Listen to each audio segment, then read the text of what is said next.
It's King here. Hope you guys are having a great day. Welcome to technically not a whole different type of video, but possibly a new series or run of videos. Don't even know in concept. This should really just be more different type of like discussionary videos or even argument for King's Powerscaling. In this sense, I'm going to be reacting and giving my take and arguably even like disagreeing with this YouTuber's video. Now, I've seen this guy before, Damian McNiff, right? But the thing is that with this video, it's not any type of like this thing. As always, I'm going to be explaining why I disagree with the person in question. I've never really been the type to go avidly on different like debunking and talk like videos. The last video that I did that with, even though I feel very strong about everything I'm saying and very much came off respectable, was me disagreeing with Classic Man D, right? In this video, I'm going to be reacting to it, and the only reason why I felt the need to go about doing it is not because I've seen the video already, but no, it's because it's a video that I got in different cases of my mentions, and a matter of algorithm, the counter review talk. Obviously, I'm one of the most avid people talking about Elden Ring and its power scaling and lore, and I like to say because a lot of different content I have in mind to talk about Elden Ring power scaling as well, present different interesting discussion involving Elden Ring, whatever the case may be. I feel like, I should do it. It's a video that, again, I got more mention, right? It's not something that, from what I know, mentions me. Like, my name doesn't pop up in this video, get no diss. So, with this being said, whatever title I have this to be, to you, Damian McNiff, nothing but love to you, right? I've seen some different shit, like I said, where it's an interesting case of talk or a video topic. He seems to be a From Software, fan, and knows about different lore and take from them. But, me personally, with all this being said, I don't know if I entirely agree with it, but I'm here to go and see as always. And, yeah, pretty much with that being said, that's all. Let's go and get into it. In power scaling, there's a lot of things that come down to the interpretation of the person consuming the media when they scale the character. An excellent example of this is in Dragon Ball Z with the Otherworld dimension. See, guidebooks say that it's beyond space and time, despite the fact that the show clearly shows that it has both space and time. But then we'll have people that interpret this statement as the most chaotic thing possible. See, because Otherworld has infinite space, any space in it must be infinite between the 2 points. Taking one step there, that would be an infinite distance. Flying to one place to another, infinite distance. Sometimes in a series, this isn't actually a problem. But in the case of Dragon Ball Z, it's basically a retcon of the drama that fuels the Saiyan saga. Goku only has a year to cross 1,000,000 miles of Snake Way and train with King Kai before the Saiyans show up. And if Otherworld doesn't even have time like he says later in the series, this drama shouldn't exist at all. Goku should just be done training at the same exact time that he died. But how did... That's a reasonable point, and to be honest, I did not, not only hear and greater case speak about that, but I think it's about how you interpret that type of stance, especially because most people that power scale Dragon Ball, and even though I'm not an avid power scaler of Dragon Ball, I would like to say I know a good credit of things, about not only how the power scale, cosmology, characters, vice versa, I've worked, I've talked about it before, shameless plug in my, cut out ring when the term of the power video, but simply put, I feel like that is just like the most bare bones thing, and in his own words, this is just like a hyper interpretation. But when Goku says there's no time in a greater sense, basically that time, regardless of time does exist, doesn't pass by. It is eternal, it is an afterlife, it is a plane that is not entirely devoid of time, it's not devoid of infinite, or linear time. It's just the fact of the matter is just that it has no real, big real warranty to really care about time, and even though time and shit passes by, the way Otherworld perceives and goes about time is way different from another. You feel what I'm saying? So I think that's just what you have to consider when you look at something like this. Does my interpretation rant tie into Elden Ring? A lot of the narrative in Elden Ring also comes down to interpretation. So you have a hobby that takes the interpretation of someone consuming the media, and a series that's narrative is also fueled by interpretation. Considering both of those things come down to interpretation, you can get vastly different scales for characters' powers that no one can agree on. But some of these interpretations are just annoying to me. Sure, we have the most infamous example of Radahn halting the stars, when the definition of stars in Elden Ring is nebulous. Stars could range from anything from meteoroids to actual stars to outer gods to fate to giant eldritch... Man, I feel like a lot of that's like a mixed interpretation, don't get it twisted. That's mainly an account for him being able to hold back, contain, or defeat like this piece of fucking shit Eldritch bitch, bro. I entirely hate a lot of them. Part of my friend group involving the kids at Elden even had this nigga mentioned to possibly being a boss to fight and would be enjoyable. This man is absolutely horrid of boss design and annoyance. But besides this fucking walking anal bead, this motherfucker be able to defeat him. He's able to create nebulas, as I talked about in my own videos, and depending on my disagreements, I might give actual reference in my whole thing, especially because obviously I'm a lower channel than this guy, so he has 2.13k subscribers, so one day ago 3.2k views, right? And whatever the case may be. Monsters to amber that contains life. But in lore nebulous definition. Now, I need to actually see good or talk about that. Don't get it twisted. I'm not saying that isn't some type of mixed interpretation, but I would like to say most consistently that's just a very, one note, self-explanatory thing to take. Don't get it twisted. Elden is one of those lists where it's very hard to sometimes greater scale in some different broad forms, but a lot of reading, a lot of in-depth research, a lot of, ties to different science and the Elden guidebook, I feel like helps explain, a lot of different things that, generally you cannot most ascertain and actually salvage from the game or regular lore reading or anyone that, talks about the lore on YouTube will be able to provide you generally. And I feel like I've helped, accompany a great perspective and analyzation for that, right? Like, glazing myself to my horn, not to wank off on them, but I feel like if you wanted to get a better understanding of Elden, I'm a guy that you could have a conversation with and or peak. So if you guys that watch this video and just random light and or come from this video or his fan base or even the guy that's making this up, you ever want to have a conversation with me and I could try to explain to you some things you might not know that if I have a better gather of, I'm always willing to do that. My Discord is RPKing324, right? So you can check that out. Yeah. The worst part of this. Trying to determine just how much Radon is affecting probably is. Is he just affecting meteoroids? Is he just affecting all the stars that we can see? Is he affecting everything in the galaxy? Is he affecting everything in the universe? Is he matching the gravitational binding energy of each and every star that he's halting? How did he even stop the stars? Did he use... it's actually verbatim said, and that is where I'll go about not only showcasing my stuff. So let's go about putting this in mini player. Let's go to my stuff. Showing a little bit too much. So I guess the best way that I can demonstrate this is unironically, comically, in my King's Powerscaling. Cut off from the video a little bit to go about not only showing this, and unfortunately no cut off from that. But there's multiple different things that involve statements and as well, complementary to that same, matter of argumentation that would then provide perspective with that. As again, you have to understand is that some of this is explicitly said, maybe not to the best degree that you might want, but is there. So let me see if I could just find the exact statement what this man said. This was my shameless plug on Millennium for his Metro Man is in close video, and this is where I show not only, statement upon statement involving her character, but as well this iconic statement. So, let's go and get that.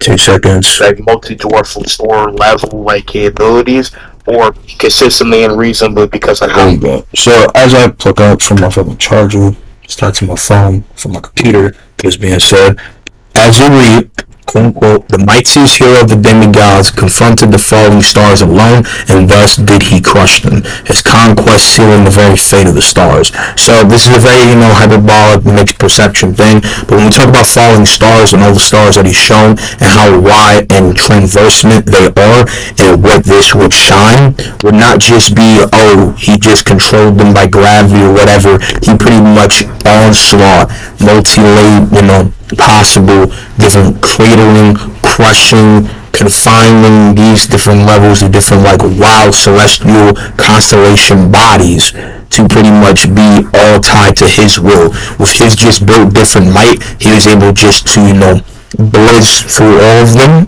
and in all reasonable credit, by again, thus did he crush them, wreck the entire course of them, as again these falling stars, regardless of be blitzing throughout the cosmos, are coming ready to crash down upon Earth. And makes the symbolic representation of this.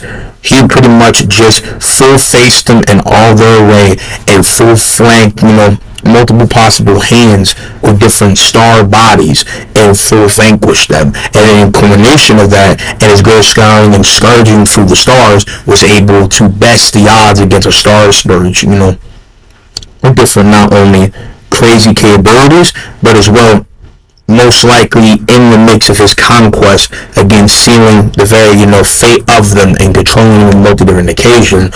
What about the case of dominating all of these different cases of star beings that would hold ties to this? Being either the Star Scourge Beast, that again is a Star Scourge, in its own right, with gravity magic and their capabilities, but also the Five Still, who is a being that's able to create nebulas and contribute to all that, which I even show, where that would most likely present, Shawty, when it comes down to scaling, right? And again, we see how much stars he could take and, what that would really present. But there is a scan I have where I show is still, creating nebulas, intending to define this again, trying to bring out the receipts to, I guess, best explain. But this man still is able to create nebulas.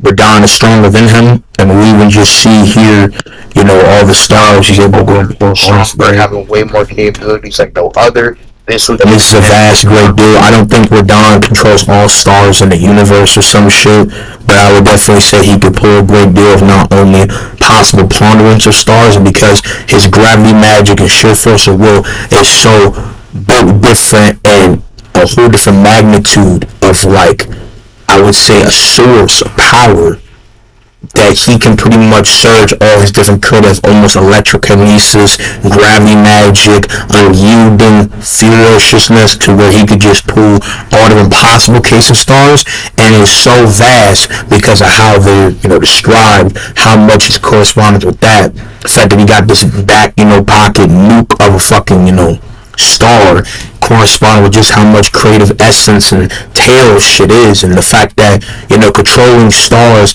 of this multi-creational, echelon of wide scope creativity, I would say would most concisely define, him being a person that easily can have a great source pool of power from, again, his gravity and sheer force of will to bring about different star energy, combat people that can pull ridiculous moves and talk with star energy, and by proxy defeat them just like that. So again, that's just kind of like where it comes from.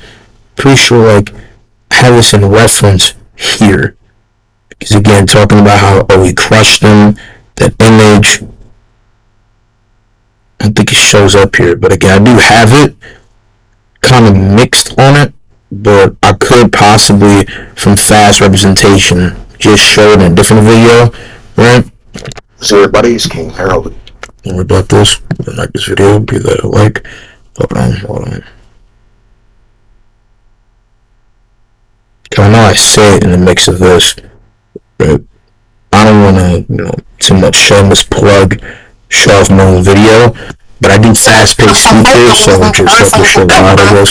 It could have been more decisive victory. As they stand there to edge as again, Radon and Melania fighting in the shots and how the last of Radon was more of a physical stand, being more physically ready, while someone like Melania was more down now, and take another prosthetic arm was not on the same wounds, as a sight that it could have led the producer of Elden Ring, right, as Nanda Miyazaki has on proof putting it on from counting with. So, as I explained in my Shameless Plug, Radon versus Melania, who was stronger gravity, I explained that Melania countless times has multiple reveal statements and scaling, but essential matter for being way more stronger than what is shown and done, but at the same time being, obviously, stronger than Radon for multiple reasons, especially with the fact that, simply put, Shawty uses a very built death of swordswoman, and no one in the verse should ever be able to scale to this skill. At the same time, him, as I people I mentioned before, it should have known Melania has criteria for best, especially when we consider her ascension into godhood. But yeah, simply put, Melania is definitely built for fights by no other, and is just an ultimate fighter, to say the least, right? But it isn't just for her blaspheming the scaling to Radon, who, because of conquering the stars or training stars is such a vast and bird, would make her going from low end, like multi-dwarf from story level like capabilities, or consistently unreasonable because of how much vast the stars are, because of him, capturing and defeating, besting, shattering, crushing, star control.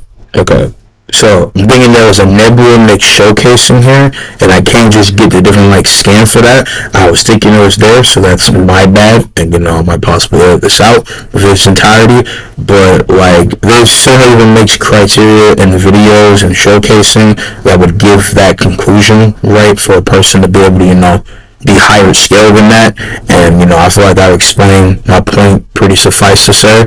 So, we're gonna go ahead and head back to the video. But again, I can go, show this emphasis if this guy ever, I don't know, wanted to debate or have a conversation with. Call? Did he use collapsing star? Did he do some ritual that we don't even know that halts every star as long as he? I feel like this is just coming from ignorance, because again, like it's just verbatim said that he crushed them by all claim of conquering and scourging. It's all by sheer, pillar of might perspective, and how much he hails the Godfrey who walked down the lands between of not only ridiculous might, fortitude, tactical brilliance, but being an unrelenting force that was able to wreak house on any echelon of possible foes and oppositions to the Golden Order. And again, seen as the most ridiculously famed regard warrior, a beast of ridiculous proportions with an insatiable hunger for battle. He wanted to hail to the same level of conquerorship stand and would go about crushing his foes. So crushing the stars is not too unlikely, because again,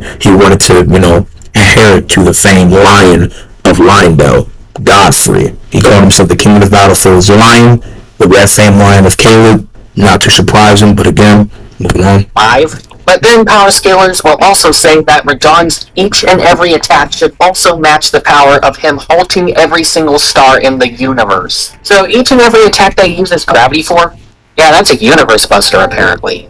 Please ignore that he doesn't even cause a crater when he hits Melania in the trailer for the game. But then, like, those type of arguments don't really defute it. Like, just because Radahn physically, by different immense shining, does not demonstrate the capability to cause like some Doomfist crater would not deny he's that powerful. So because you have to understand that it's been a thing talked about to death about with Powerscaling, but AP is way different from destructive capacity.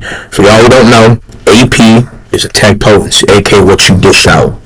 Your destructive capacity is what you can do over time on a wide scope array, not what you actually dish out. As well, Melania is very much as durable, to even more durable than Radahn, and he stood to her. So there's really no argument for that.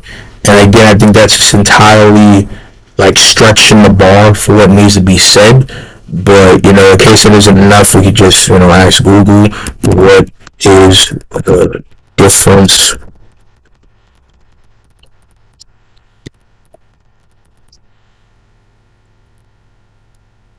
It's the same thing. We just kicks AP and DP to make you see it's the same thing, but I feel like better possible question would be this. Just putting it like this: attack potency and destructive capacity in Powerscaling.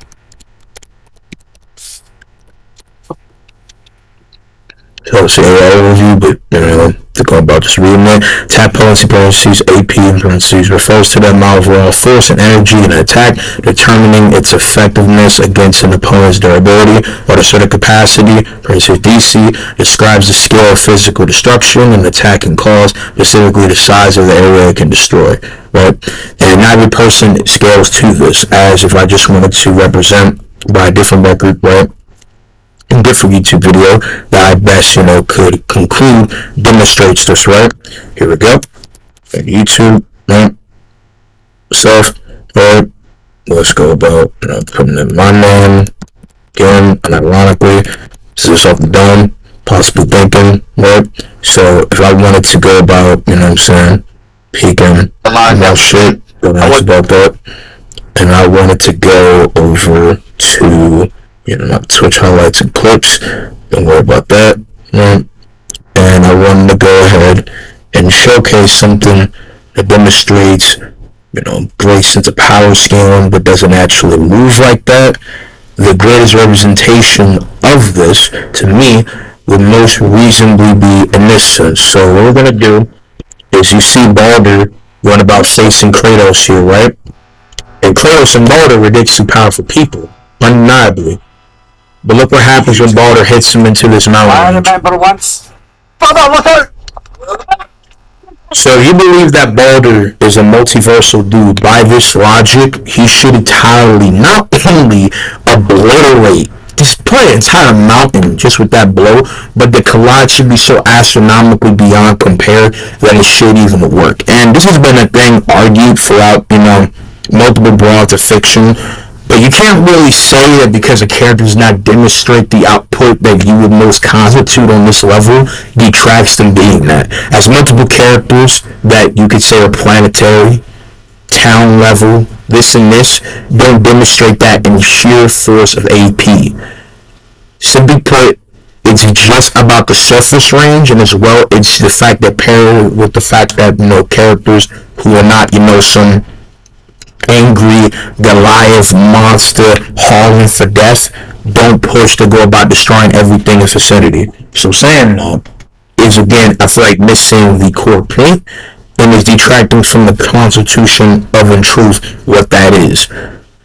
This man Baldur beats the absolute shit out of Kratos multiple times, bangs out with him, and this battle, if they're really this powerful, should not even be lasting. This man Kratos fighting Thor shouldn't happen.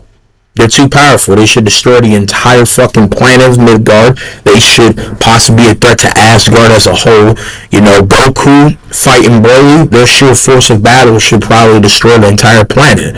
Every aspect of that.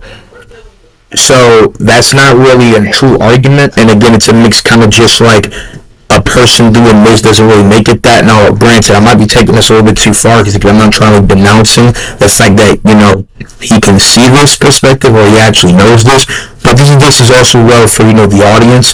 Just because a character doesn't demonstrate this and this and that does not mean they're not this. Because even if you want to say with like God of War, even those people that like to lowball them and say they're not even like pushing Universal, there's characters in Marvel and DC, characters in video games, from Asura's Wrath, from Star Wars characters, from even, mythological characters, that if they're this powerful, why does their fight not demonstrate this level of power? A character does not need to destroy a planet, they don't need to cause a big grade A explosion, they definitely don't need to produce some wild infliction of capabilities to say that they are this. Like, that's a very dumb take, and if you say this about that, you should say it about anything else. This is also fiction. I don't want to be that guy, but it really starts to make you, offenses a little bit kind of dick righty if you do say this, because that's the way it is. There's just no way that should even be a thing in any capacity. Like, if Baldur is this powerful out of Atreus survivors, and you get chalk this up to this plot relevance or plot armor, but Atreus, isn't a normal kid. Well, then let him go. Take me instead. As mere survivors. Like, these are just kind of like story outliers in just whatever case to like Tim's. So, again, I just feel like you gotta really do a lot of mental gymnastics. Some arguments like he was holding back the entire time. I don't believe that. I guess can make sense against Melania, but what about the He has no real reason to hold back against Melania. Like, holding back stars does not demonstrate any of that. As everything that Radon does casually, regardless of be fighting blows, creativity, gravity, magic, any aspect of that should not disperse the arguments and same time reasonable fruition for why someone like Melania should scale to him or beyond him. Plus, again, I don't want to keep doing this, but there is even like a statement that entirely, disproves this, right? Like, it's not even funny how, again, ridiculously, dumb a person could get when it comes down to, peeking about that. So, I'll just show it in this video, right? So, let me just get this scan. Yeah, there you go. Skip.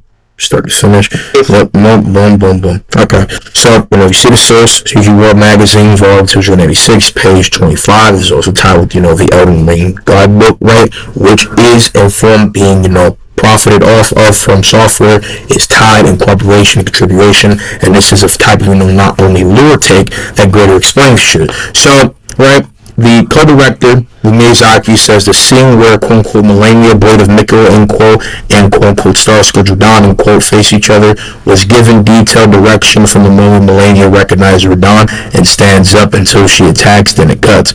When confronting Radon, Melania was already wounded all over, but she manages to stand up again to face the enemy. Normally, this kind of description will come across as an quote-unquote exaggerated portrayal of fatigue or pain, end quote. However, considering her backstory and her journey to this battle, she isn't the type to outwardly express pain or hardship, meaning that Melania was already severely tired, weakened, and mixed bag, possibly you could stretch injured, while Radahn was fully standing up, ready, honor-bound, red-famed lion, goat, pillar of might, and as a being of his ridiculous gargantuan size. I mean, what the fuck type of breast milk was fucking Renala feeding this nigga? Is over here standing like a motherfucking tower of not only ore, but is pain smoking a man that would never try to go and squabble with somebody of unfair conditioning, and you could possibly insinuate and mix context clues. Radahn, in this case, of iconic picture, is framing the bar of a nigga that would never want to go about facing his sister not at her best, and he waits for her to full come ready. He is equal standing and possibility of waiting to fight, you know what I'm saying, the best person he can. He's not holding back. He's just being, neutral. This is his half little sister, and Radahn, mixed bag with other people, can mix in their family members regardless of they're not tight-knit blood. So, someone like Melania readies her prosthetic right on.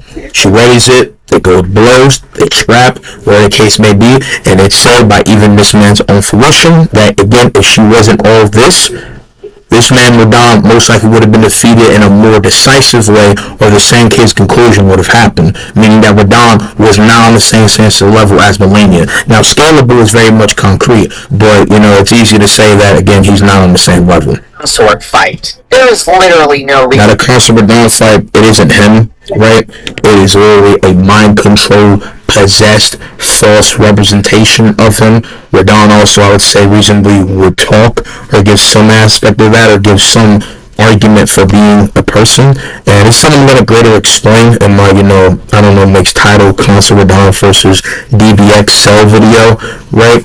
But Consort Radahn is a reformed, rebirthed body that is even his. His mold, his soul is corrupted. He is, Nicolested, I guess you could say. He is, controlled, entirely puppetized by Nicola, and he's onto a higher grand scope, being now, amped by Nicola, making him look like a Super Saiyan 3. But I mean, anything that you could think of that you could throw at the Tarnish, realistically probably Solo, because the Tarnish is goofy, and it's just it's a boss limited thing. And again, Radahn doesn't need to throw that to actually help him. Even then, he does use stars in the fight. So, I mean, it's like, pick your poison, I guess, at that point. At all for Radahn to be holding back in the consort fight. It's the fight that determines literally everything.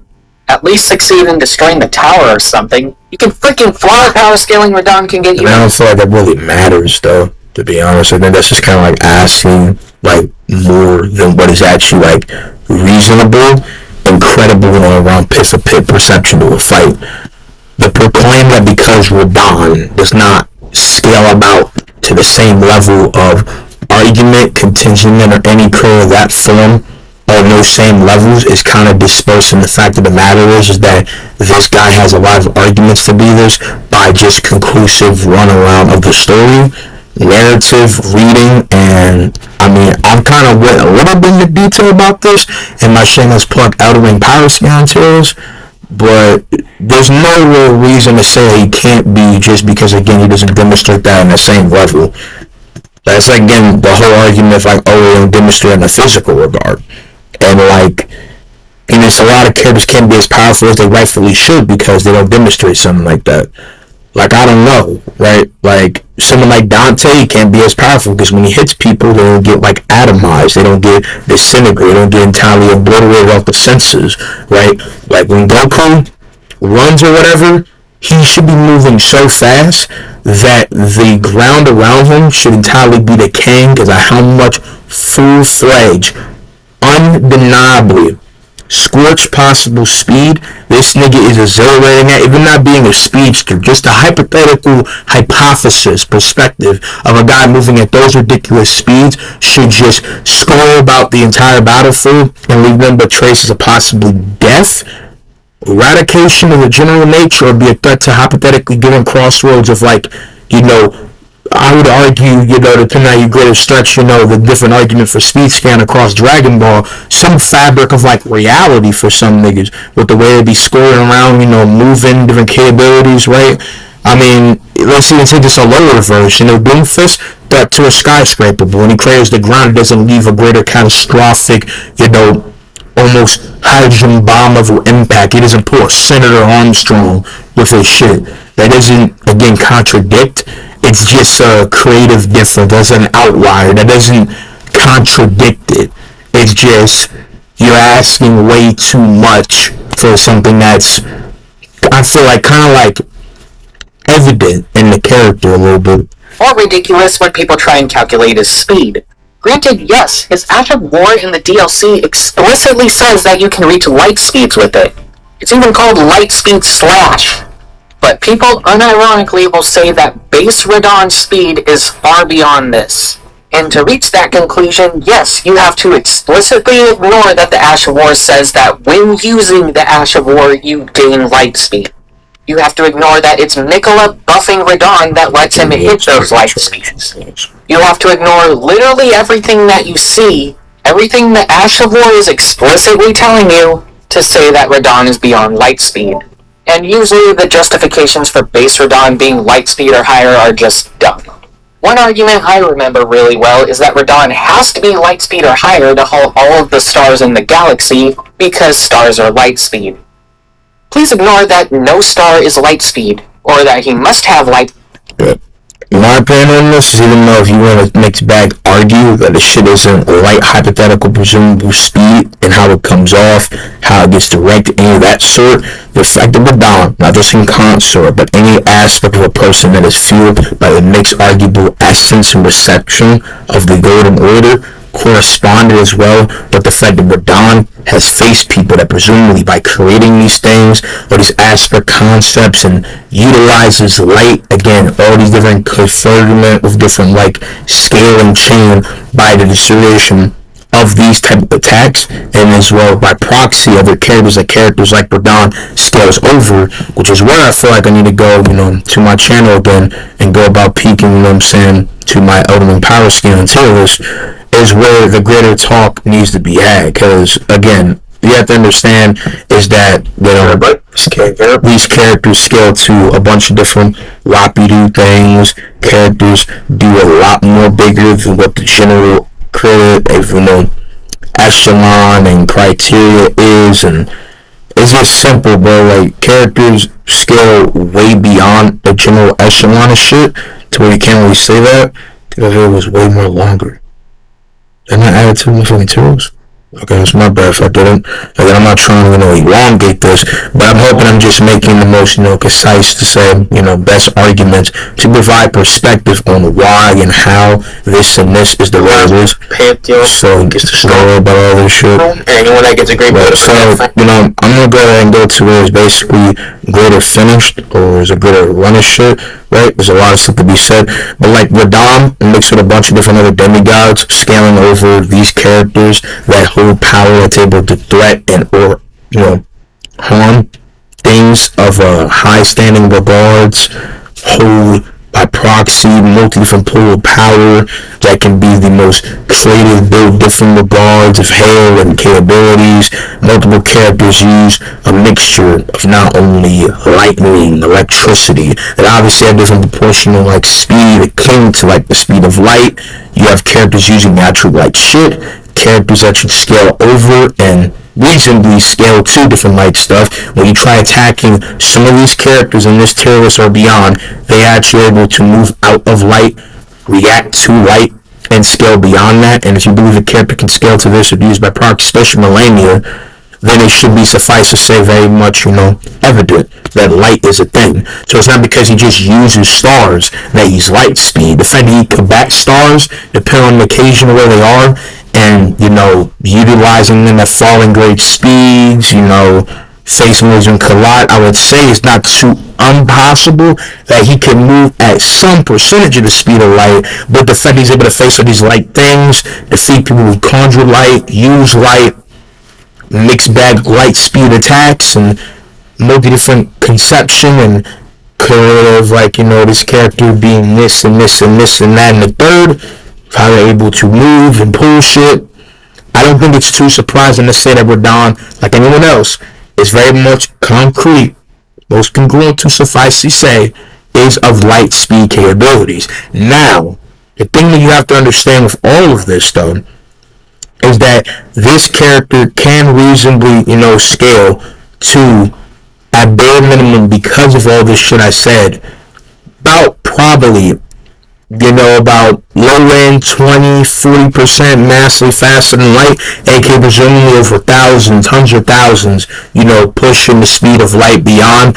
Millions would probably be a big stretch, and this is all almost like considerable, congruent, valuable, I feel like, talk when we talk about characters scaling to this and this tangle of speed in an arsenal of similar occasion. So, yeah, that's pretty much the best way I feel I can explain that. Attacks because he has to launch collapsing star at a star to halt its movement. That argument is better, but the Carians could chart where stars were going anyways. Not to mention that Radon's mom is an astrologer who works with other astrologers, and Radon studied at the school where they teach explicitly about stars and other celestial bodies. Theoretically, Radon could just calculate where he needs to shoot the thing.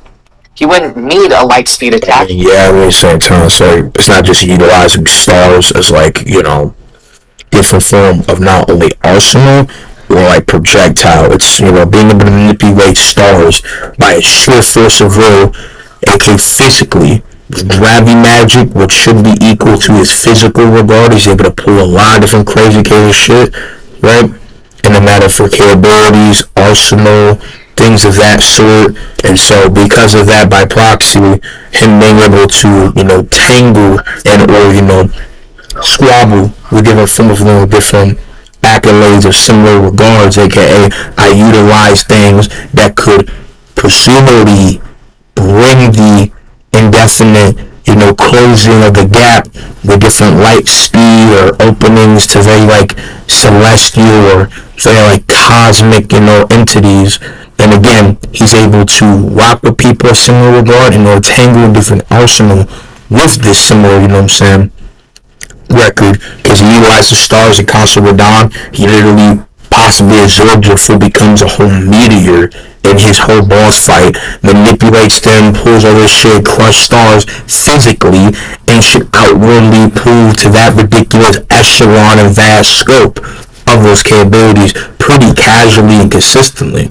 And it's also just like there's other shit that should just have, a greater height and hail for what he should be able to do regardless of it just being on the place of, again, the stars and other shit of that regard.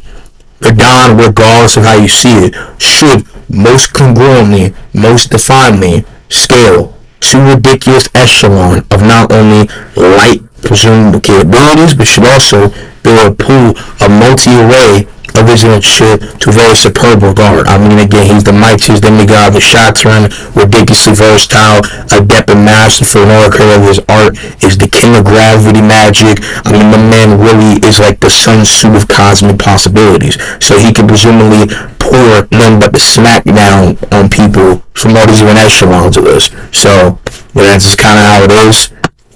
You just need to point it in the right direction and it's firing. But enough about Radon for now.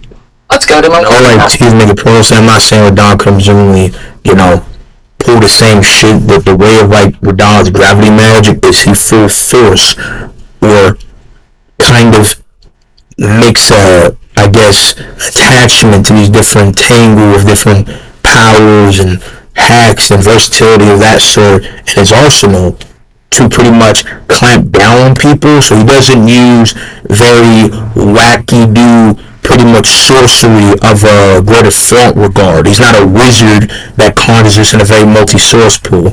He pretty much strings about different echelon of different ways to full-fledged vanquish his foes and clap down upon them with ridiculous, fury. And again, multiple slate of different ferocious hail for being just by sheer force of will pretty much burying stars and clacking them into place and holding them within the confines of his sheer force of will. Him by existing pillars his power ridiculously.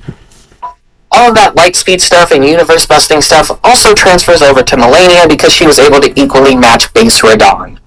Now, you could probably see Radon crushing the universe. He has gravity magic after all. I mean, that's not how that works. Like, I don't want to be on a whole yapaholic thing. I know, like, this video most likely is pushing possibly 10 minutes, and we're only fucking 5 minutes into it, but there's a lot of shit that is just wrong and or needs to be explained, no offense to this guy. And with that being said, it's like, brother, having gravity magic doesn't clamp down on something, because that's not how gravity and greater means works. Obviously, controlling gravity could be a greater, not only, threat to all fabric of the universe, but there's a big kind of distortionist, like, contingent, very much more complex, nuanced discussion with that. Without going to whole Martin Luther King's speech as best as I possibly can, there's the same arguments made for, like, Sigma Overwatch, and Sigma should not be any possible, like, multi-solar system universe, possibly, threat type of nigga. He should not be able to hold so much creative, like, pool of power that he should be able to possibly shatter the fabric of what known reality is, because controlling gravity, having any sense of possible, puppet control over that very wacky and wicked assortment of power is very much threatening. And even though I've already talked about this, and I plan possibly to make a whole greater in-depth video debunking this sort of argument, the fact is that Sigma should not be able to string about different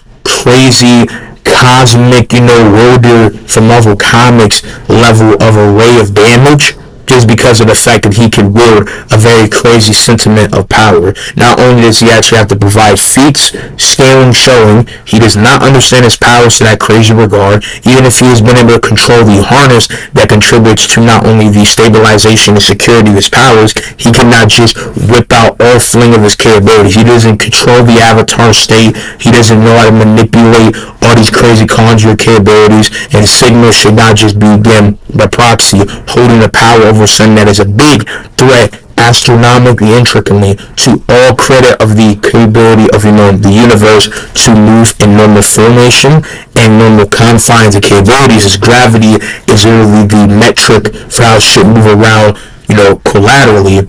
That does not define him as being there. Radon's gravity magic to be able to actually threaten stars, which is a proven feat, is verbatim and is deliberately shown that's consistent, unlike Sigma, actually could give the credibility for him to control a great vast deal of different causality and crazy manipulation of, like, the greater grand scope cosmos of space on a ridiculous format, right?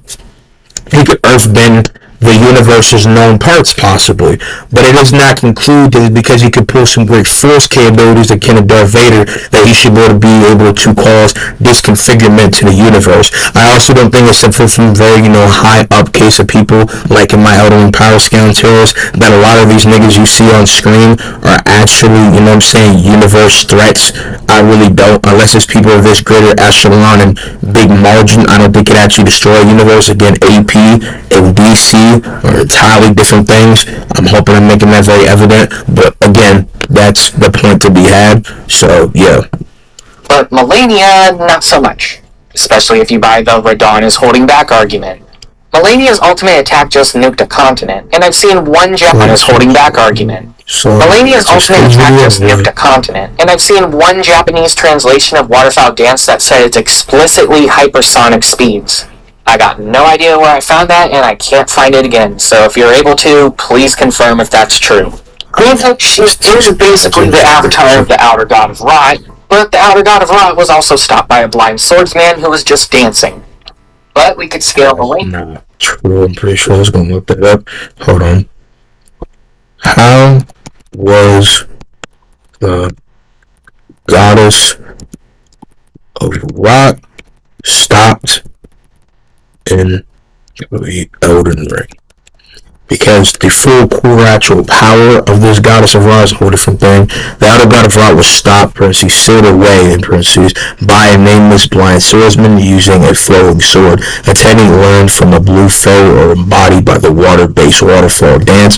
This occurred then at the lake of Ra, where the deity's divine essence was contained. While not truly defeated, the outer god was imprisoned with a swordsman flowing sword and water-like fighting style, opposing the Ra's stagnation. Okay, there's two things to possibly take from that.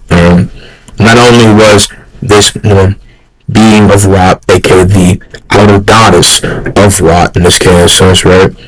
Being, okay, nigga, fucking fast type so much that nigga spelled that word. I just realized that it's my bad. Anyway, I was gonna conclude, simply put, was sort of a mixture of more or less technique that was more or less seeing away the greater plague, ray of Ra, aka it's more or less about the essence of Ra, not the actual core being. The person was stored away. The goddess of Ra should be a being of ridiculous way beyond the comprehension and or conception of a lot of beings. The outer gods exist as conceptual effects on a ridiculous regard. The only way to push back these conceptual beings is either having different intrinsic hacks, having preptime capabilities, or techniques that don't indirectly defeat these beings, but somewhat can contain and put down these beings. But when they're actually at the full core, unleashed and are threats on their own intricate, indirect, ways, aka independent, they should be beings like in this tier list of mine that should scale way beyond any of the comprehension of these general people. All of these outer gods or outer god-like beings, all 5 of these niggas, should be entirely proportionally built different perspection of, stand that they should entirely dwarf the lands between on a conceptual level.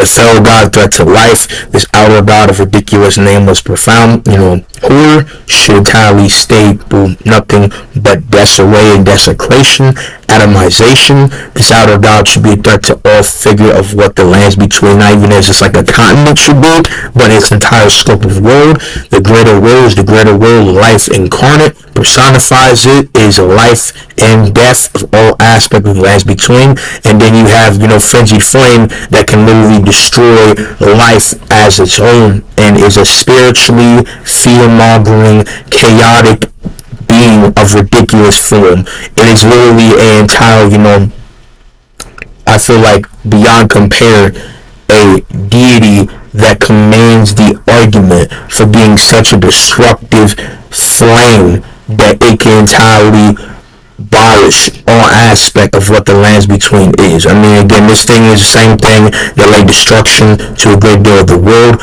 brought chaos indefinitely, and as a flame and full-fledged heating source that it can entirely scourge throughout all aspects of what the lands between or, the earth tree is. I mean, again, the frenzy flame is a thing of the most feared proportion and is the only thing that can, through possibly absolute, harm and desecrate all fabric of, the general confines of the lands between and or the earth tree in such an indirect, indefinite way that I feel like it would be a whole new level of, I feel like, not only ignorance, but, undermining how much of a single-handedly destructive force Frenzied Flame is supposed to grace, and grow height. I mean, Frenzied Flame as a deity would bring about so much primordial decimation that it would be akin to being, the Black Plague in God of War. Fear incarnate, eradicating all essence of good in the lands between. This pure being showed just so much hellish hate that it would storm every aspect of the lands between and create nothing but pretty much fallout map. It would make the lands between fully indulge in looking like Florida. You thought Caleb was bad, and that's just from rot. This would entirely wreck the entire pace of, the fabric of the lands between, not just worldly, but all aspect and reality. So, yeah, like, there's real, no real argument to say not that these beings should be way beyond the comprehension of, again, a core of the lands between, any aspect of that beyond compare. And yeah, like, again, besides like mixed bag, like heavy yap, I feel like that's very much conclusive, and that's just even like as a core. But the tarnished worlds, it again, should be a whole new porridge of cancer and mayhem beyond compared to every aspect of being. I mean, the sheer, power of the frenzied flame is a whole different gargantuan being beyond compare that no other outer god, no other case of being should build at any strong sense scale to. So, yeah, that's an easy thing I feel like to understand. And that context I feel like is a lot more deeper. And, everything about that I feel like is a lot more, context heavy that I need to read a greater in depth about. So, hold up, the dancer on board was the third. A god that was Rod itself, that more or less took and hostess of Melania's body to a greater effect and is withholding in her body, and when she wishes to full plague about this ridiculous power, goes about single-handedly devouring everything that is known, right? A dark, devilish, demonic plague like no other. What's up, Skull Elden, man? So it's the Elden thing. It's all AI talk, but that's consistent, right? You would have phoned a cursor or possibly gifted by blue fragments in the Buddha's throne. And so looking more depthly, how did the blind swords men seal away Goddess of Rock? The blind swordman sealed away the Goddess of Ra by traveling to the Lake of Ra and using a flowing curved sword to exploit the outer God of Ra's openings with well-timed counterattacks, defeating it and sealing its essence of fate.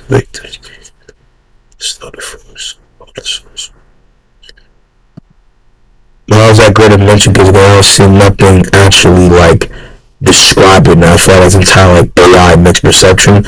And I'm not gonna lie about this teacher Melania to be put into the tier list. If he wasn't a tier list, he'd probably be not only undeniably one of the most build different creative dudes, is akin to being like the Obi-Wan for someone like Melania in ridiculous scope, but you were being a way more higher stand.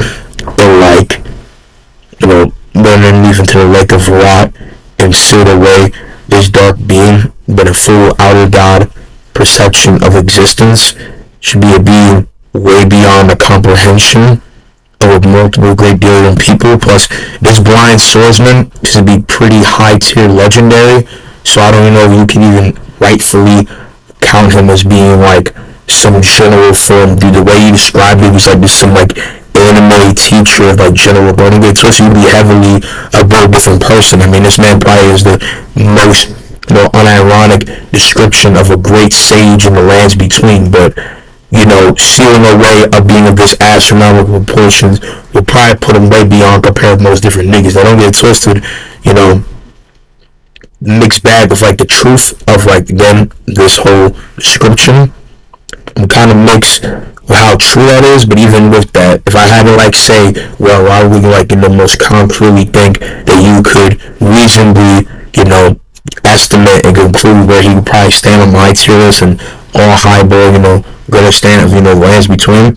Probably, if in fact he did do that, would reasonably being over the Goddess of Ra Millennia, could push through possibly Malekith and go very high up.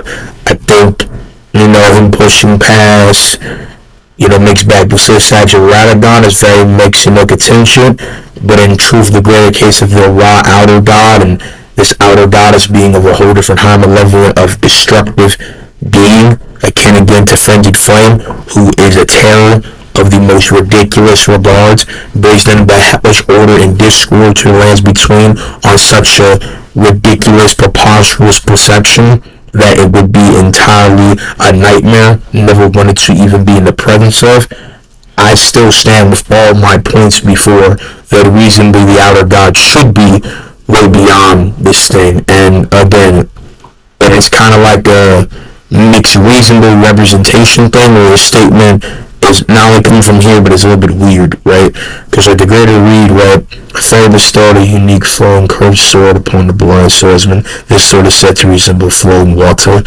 Location battle scene took place in the location confirmed by the map fragment found in the game. Great scope. its physical form, seeing its divine essence away. You don't need to like see more greater. Is it over in Wiki?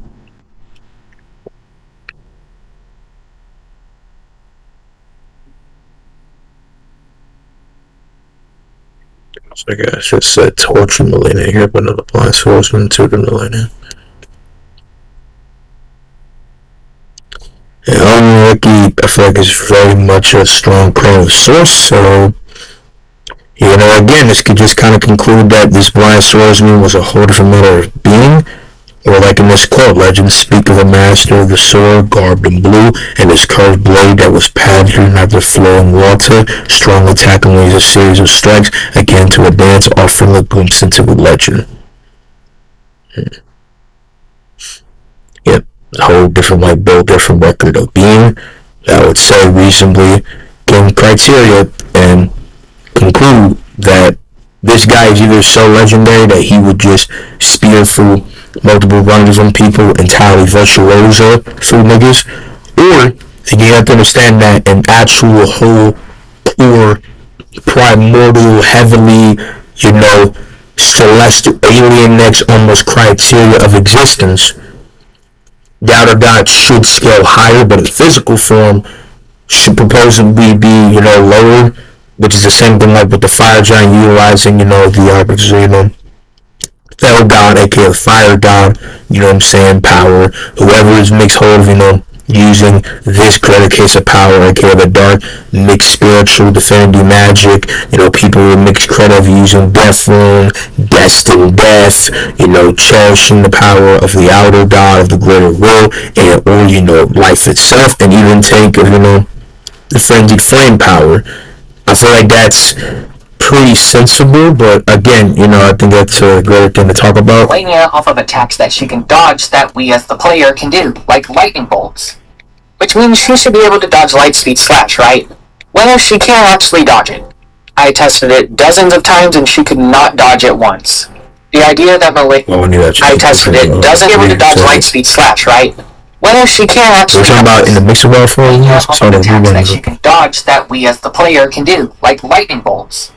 Which means she should be able to dodge lightspeed slash, right? Well, lightning bolts are not entirely full-fledged, indirect, you know, demonstration of like lightning actually being full-fledged light. The thing about lightning bolts is just that like concept and creative thought and shit, right? Would give off the percentage if you wanted. As you have to understand that lightning, right, as a form of thing, moves at a certain percentage, and a lightning bolt just coming down and not a full lightning strike, this and this, who's different elements of that. So, if, yeah, most times she doesn't dodge that, and I feel like I've seen her frequently dodge something. There's other attacks that you could reasonably perceive as lightning, you know what I'm saying, akin in different mixed striking or some from a blow that Melania is able to dodge. Other characters that Melania should scale over, you know what I'm saying, can dodge this, and there's also the fact that other moves that you can consider to be reasonably demonstrating of light can contribute to that. And again, I kind of explained greater deal, but there's just so much argument to say that a bunch of characters here have light speed level of taking of not only attacks and capabilities, and these characters should reasonably be beyond, and most importantly, just when they cherish some of this power, should I feel like most deny, you know, the possible argumentation that these characters cannot reasonably scale to any merit of light, or even scale very much proportionally higher than the speed of light on a very consistent regard. So, yeah. She can't actually dodge it. I tested it dozens of times and she could not dodge it once. The idea that Melania can destroy a star is also kind of funny to me because Scarlet Rot is explicitly stopped by fire. I don't really care where you scale these characters. Well, that's because of the fact that not only is Scarlet Rot as a form of plague, and by just area destructive effect, is not the same as what it actually can wreak in actual power. As this argument can be easily defeated by the fact that Scarlet Rot was able to cause such a cataclysmic Armageddon hopeful nuclear destruction upon an entire mass country it can be staved off with fire at a time because that's a unique form of weakness. But the fact of the matter is that when Melania fights, especially in base, she doesn't use any aspect of rot, and her physical capabilities in taking shit would reasonably still conclude that and most definitely rep that in a lot of aspects. So her not actually by proxy utilizing rot will destroy a star, even though there's no real denying that she should be able to, because again, Radon crushes stars, crush by proxy, by definition, literally by every aspect of his physical regard, would be just rocking at shit. And some of Spartacus shit, he's literally clapping stars' cheeks. This would then conclude, precise to say, that he, and as well her, and anyone else that scales to them, suffice to say, could do those same things. Rot as a individual elemental body being staved off with fire, pushed back by any elemental aspects of that, is just that. It is an elemental construction or by proxy power. Those things would not push back Goddess of Rot Melania. If you throw in a character with fire, they shouldn't just, bury Melania and cinder her. Like, if you put Zuko against Melania, he isn't just gonna fucking, deep fry Shawty and charcoal her whole existence because of that. If he actually was able to be, fucking equal to the show, which wouldn't matter, wouldn't pour so much devastating effect of fire rain on this Shawty to where he, would gain advantage, or she would be down with some defensive capabilities. There's also the fact that there's so much more capabilities of rot and full actual utilization that would be more precise to say, I feel like proudly repping and or coming with the actual greater incentive of actually power and our capabilities that would outdo that. So fire being pushed, as a big way to counter or do anything of that sort wouldn't deter it. It's because fire, even by gameplay, doesn't instantly outdo the effects of rot or anything of that credibility. So rot actually affecting you is a lot more distinct. That affects not only the mind, mixed inner core of your body, not on the conceptual level, but in such ways that it would leave you defiled of everything that you have. Characters just acknowledge that the interpretation of how they're scaled varies from person to person. Now on to Godfrey, the dude who can suplex fire giants and cause eruptions by punching the ground. People will scale this guy to solar system to universal levels. The reasons being is because he's the Elden Lord and thus must be stronger than Radon. But, well, not entirely a strong argument, but being Elden Lord would have him not necessarily by definition with scaling, credit him with high regard. But I even argue that it's kind of weird to scale, Godfrey, have him here, let me get a better, look for him, a mixed ting, or let me just find exactly a better case of look.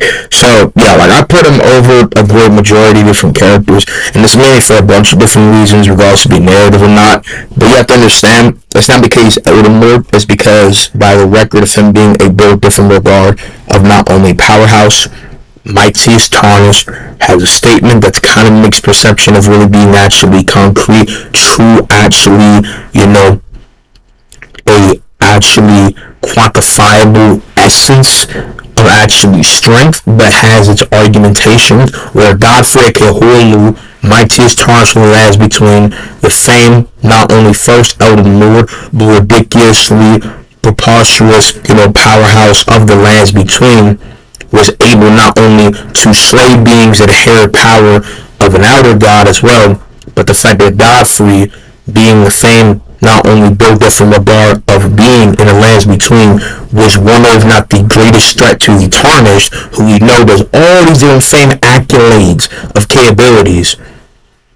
And not just because he's tarnished and tarnished by proxy, seem to be able to, bypass the mixed bag of argument for, immortality, can kill each other, but the fact that Godfrey was one of his greatest challenges to really see if he could stand toe-to-toe in greater argument to actually the throne of Elden Lord.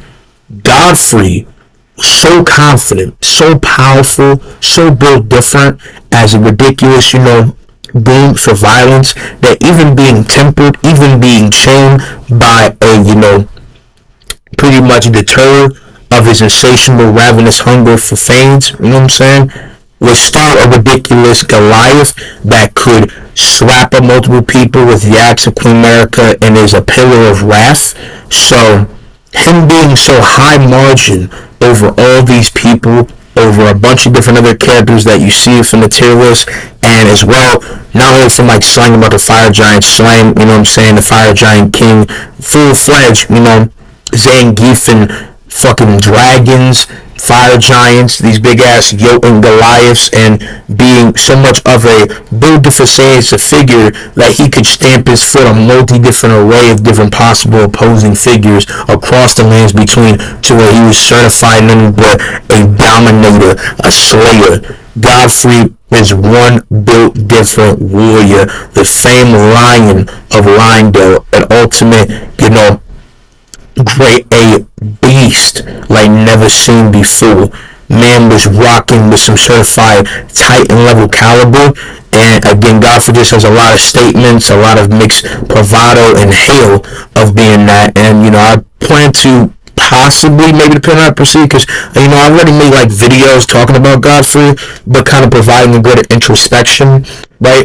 Because Godfrey obviously did not face Placido Sachs. He defeated Storm King that wasn't Placido Sachs. The fact is, though, is that Godfrey is such in high reveredness that everything Godfrey was doing was to the same level as Radagon, Renala, Rolana, all this shit. So I think that undeniably puts him there. And again, how confident all grandstand that he was to the tarnish, and the fact that he's the only boss, correct me if I'm wrong, in actual like effect actually does something to the tarnish, the mixed bag say, you could give him some sensibility of being able to stand to. Now, granted, if you think that, because I explained in this video, right, which I think I might actually play a portion, depending on how I feel, and I don't want to, you know, over elongate this, but I say myself that I don't think he scales to the Tarnish actually in concrete creative way where they actually had a whole like full, you know, tremendous build different bout. I don't think Godfrey was rocking with this man like a lion could do a fucking tiger or a bear. I don't think it's in any essence of that, right? But the famed battle beast of the lands between, I do think has an argument and potential scale here, you know, stand that he could possibly be somewhat of some threat to the Tarnish and good argument, but the Tarnish obviously has better speed, you know, has a better run around and Rockefeller trades capabilities, and the Tarnish literally just autonomous for any matter of, you know, foe that he faces.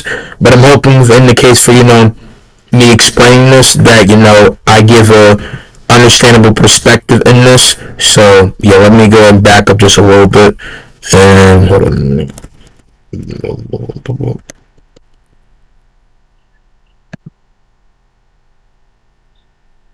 Gracious. Ivan. Not him, but that's besides the point. Anyway, Godfrey, though, is a very mixed person. I'm not putting it here, I'm just leaving him here to talk. So, Godfrey is a very interesting individual. Godfrey has a lot of interpretation to say where he could be. Godfrey is the most mighty, most dominable, most behemoth, colossus ass figure. It's one audacious powerhouse, the pinnacle of what it means to be a vanguard with fury, with might, and boundless strength that sees no bounds, knows no end, and is a glorified grade A opponent. He is one undeniably terrifying motherfucker. The Ops of Queen America. Ferocious. Untamed. Beast. Goated. No place. Godfrey is one powerful motherfucker. Godfrey is akin to the Thor, the Broly, Wrath incarnate of this entire Saiyan, you know, a verse. But Godfrey has a mixed applicability for where he will really rightfully stand. You know, he has an advertisement statement that comes from IGN. He has a mixed perception of really where he would stand. He is the most powerful tarnish, which if you say, though, because of race stand that should have him be more powerful, then we have a mixed interpretation where he could be. There's the fact that, you're always doing great accolade things. He's fought with Mesmer. He defeated the Fire Giant King. He slayed a great deal of Fire Giants. He slayed a bunch of dragons, and he was said to be so powerful that he could maybe even fucking stand to, the Dragon Lords themselves, which, again, is very much applicable. So, I just kind of, run it down like this. The way I perceive him, he'll always stay at the bottom because he's a demigod and he's just above the general criteria. Tarnish don't mean that he's not very powerful, but mixed perception for where he can really be. At the same time, right, you have the case of, him being way higher greater than all these motherfuckers, right?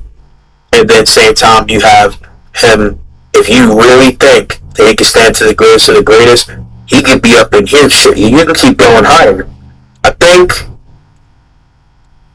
I have a lot of reason to say that Godfrey, his base with Sirash, can be here. But depending on see how he can counter out Rot, he could get defeated. But I'm gonna be honest, man.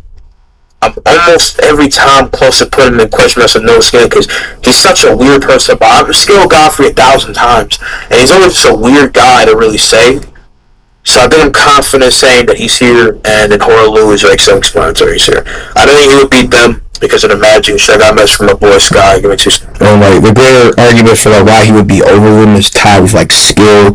Fozy's face fought alongside Mesmer, which is just that, but Mesmer and mixture different talk and just how of a famed great A, Goliath, Conqueror, Slayer, was a living, stampede of, boundless fury. He could just bowl and boulder and flatline a lot of different great famed people. So that by proxy should conclude that. And if he can ever face the fiery flame of the fire giants, which I don't feel like there's any real argument he can't, then that should just add more to that, especially because they're able to harm the other tree that, scales to a universal sense, as a mixed sense, as a context, where the universe, is not at core the Earth Tree, but the Earth Tree provides life on a very whimsical regard, so being able to affect and be any sense of threat to how the universe is constructed, aka affecting the bounds for where that greater stance of scale and power perfection, should be, right? That would then provide reasonable sentiment for you being of some shred little threat process to mix argument of universe caliber, tied as well with the fact of the mixed perception of this magic and all around its greatest flame, pun intended, is stronger than Lonnie's magic, and it is even, scaling for where that should scale, right? That should just define that pretty casually. So, yeah. But this also presupposes that Radon is a universe buster anyways. But this also ignores that Godfrey was killed by random-ass mobs during his exile. So please... But again, we only know that by the case of a mixed what-if form.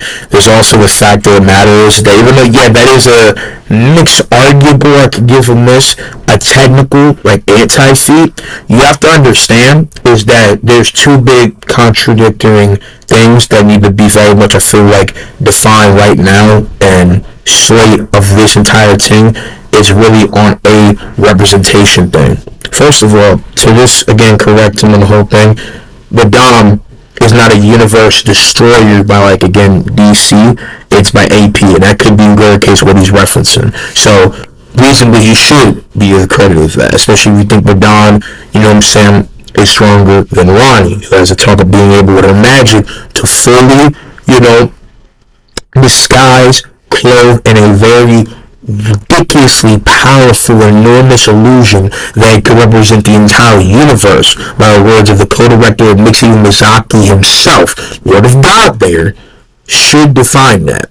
Two is the big sentiment for the fact that, again, this is random-ass mobs to make say, but no one knows concretely how, why, or what happened. There's also the fact that he was sent to the Badlands that depowers his not only, grace, downforms his stand of power, and as well Godfrey got not only weakened, mixed argument because of how Queen America, felt about him. He was looking fragile. He was looking disheveled. He was looking nerfed. He was actually looking very weary and old. He wasn't of his greatest, enormous pillar of strength. He wasn't the famed He-Man anymore. He actually looked, very chivalried, to the biggest form, where he was a veteran of so much great fights and bouts that now it actually took a toll on him. AKA that kind of joke that Godfrey's waves were spinning. That nigga was not the same. He was not the same G1, killer that he used to be. So this is a hypothetically ball presumable very nerfed, disheveled, degraded Godfrey. And again, the greater the lure about that is a big thing. Like, let's even look it up. How did Godfrey die in the Badlands? And even with Siraj, the fact that this man Godfrey and Siraj both came back and did some greater case of talk, right, is a whole different bigger thing, right? Godfrey, Princess Horlu, and Princess was slain by the Tarnished Warrior, which is obviously in the case of the Ultra, game and all that. And so then to point out, this Godfrey never got rid of Siraj after his banishment up to his death. Princess, his body shone beside Godfrey's and Princess. So obviously, let it talk, right? So, I'm kind of mixed, what I'm saying? No matter for that, right? And obviously all Tarnished hail from the Badlands. Tarnished are not native to the lands between. So there's a lot of greater context with this. But again, they came back by reinstilled with grace, replenished back to their natural state, and Siraj and him are way more powerful. And Siraj is a mixed spiritual, mixed case of contained physical regard of beast to Godfrey. So again, there's just so much more there. That's a very arbitrary thing. Plus, even then, Ben is kind of wild. But any character, mixed bag in fiction, depending on how we stretch, does have things in kind of down form and stuff. But it's way more consistent, and I think way more logical to say Godfrey is actually concretely most concise to say. Undoubtedly those levels by everything provided in perspective, not only in the case for the lore, narrative, hail, respect, and even what I talk about, and as well comparison to his own children and every other person across which you think that can give the credibility for that. So yeah. Please explain to me how a universe buster got killed by some random people that we don't even know. And then, because of the fact that we don't know them. You technically just solved the question right there.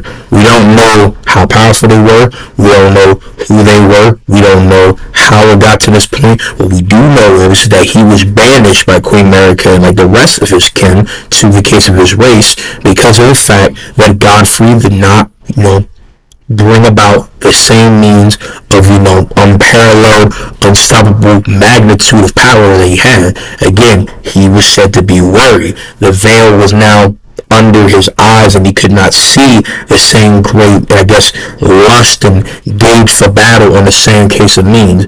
Being so relenting, being so timid and almost seeming pacifist, being so passive on the gauge of battle, kind of downsided his capabilities. It's also with the credit that again, he was sent to the Badlands, the pride of grace, aka big fuel, to the mixed perception of greater power essence of this man. And again, he was killed by unknown means. That does not deprive, that does not defeat that. That's like saying, how can Goku be all this, but he gets hurt, stung, any form of by a bullet, nigga fears needles. Hulk, in some versions, can be harmed by a car being hit at him, but Hulk is in the comics easily an universal character, right?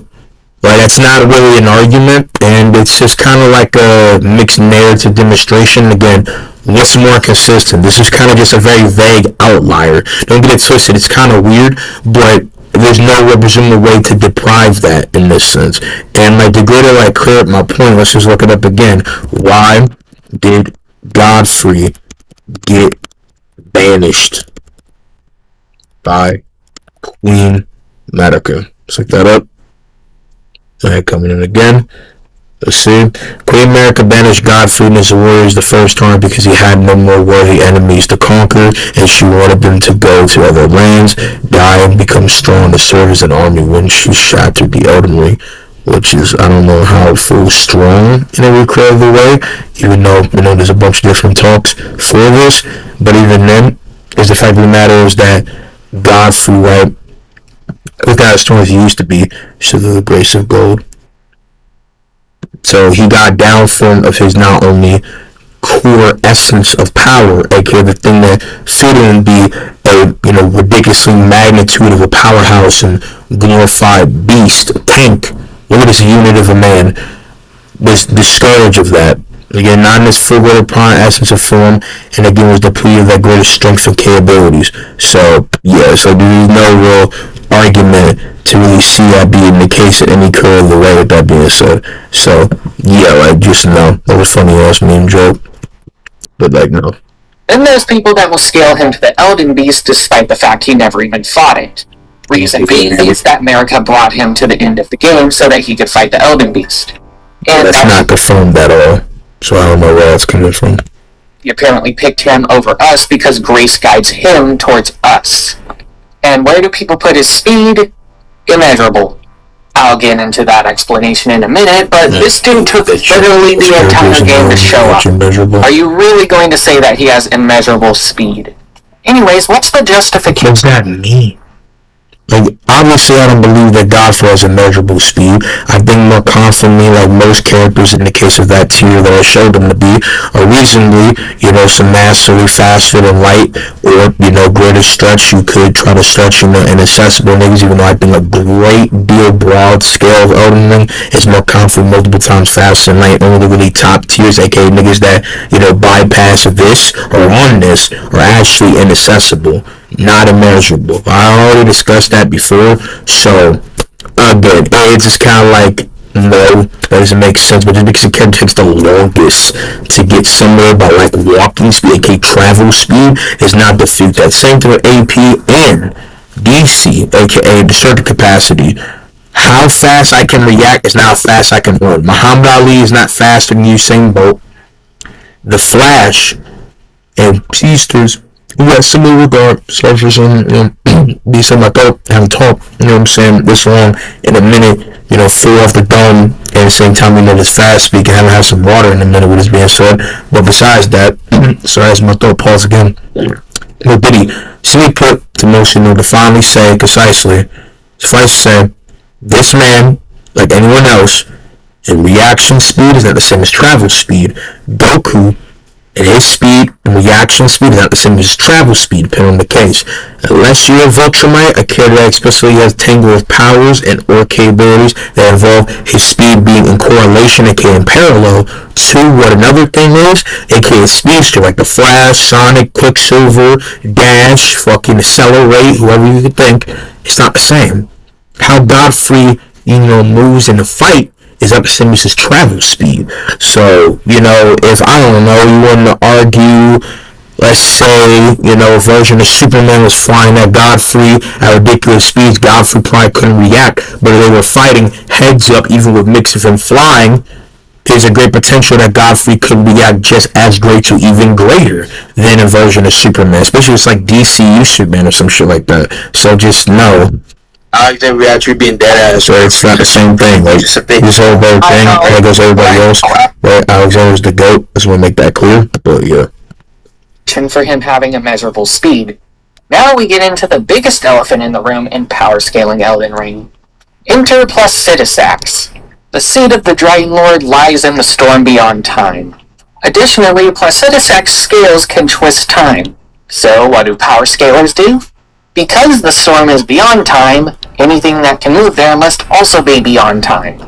So, getting mixed perception, because it said that it lies, beyond space and time, and general concept of that, could be reasonably counted to be immeasurable, but most consistently, especially because the, original, most consistent take of, interpretation is that the storm sits in a fog beyond time or absent of time, which most consistently, as I've explained, I feel like it's more concrete to, constitute in this room, in the sense of like, a sense of speed that is the most simplistic version of being able to exist and or transcend beyond finite, aka infinite time. So again, that would most constitute in these instances of like, being more or less consistent to say is between infinite and inaccessible, and immeasurable is kind of a big rank. Don't get it twisted. I think more proudly, very much bare bones, this is inaccessible, right? And I've shown the definition between inaccessible and immeasurable, and I'll do it again, to go to clear my point. But simply put, again, inaccessible is ridiculously beyond the greater bar none grand scope talks of, again, a lot of different arguments for that. So again, it's just kind of a little bit of a greater grand scope speaking, to say the least, that goes again a lot more far below, in the instance of being, a character like the Flash, Dragon Ball characters reacting to time in a very unique way, or anything of that sort. Again, the most bare bones interpretation of it, and the most concrete case of it. That's very has some thought pause. That would most proudly be that. So again, let's look at the definition between them and what is the difference.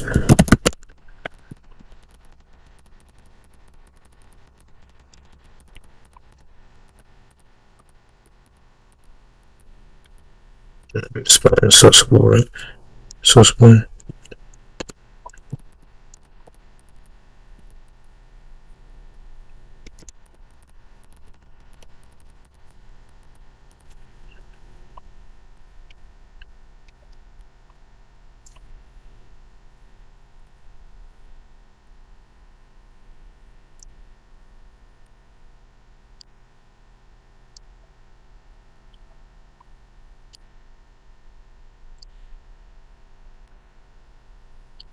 Wait a minute. Accessible. The difference between accessible and measurable speed is obviously a mixed right thing, and it is shown like in the case for like, different shitty. I mean, people would like count that as like irrelevant. It really depends on who you're talking to. But seeing multiple things, like in this case being like, a general mainline typing sense for, the thing, right? Be entirely something different. So let's just go about typing it different, right? Accessible.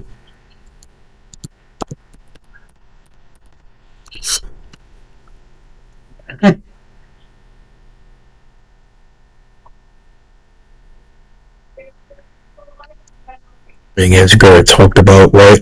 With move so fast you can traverse a distance in zero or no time, while mental speed is unbound by linear time entirely. Such as mental speed is superior, more complex level of velocity, which is a way to perceive it. The reason, again, I feel like more concretely you can say inaccessible is because of the fact that being devoid of time or something beyond time that is said not to have any concrete, layer of time, and as well by proxy it's also like demonstration how the tarnished got to Pacific domain and or fights people on those levels of obviously Pacific or Bale or beyond, or even in planes of similar regard, is something of being a person that's fighting in a plane devoid of time, not entirely beyond time itself, as time affects him to get there.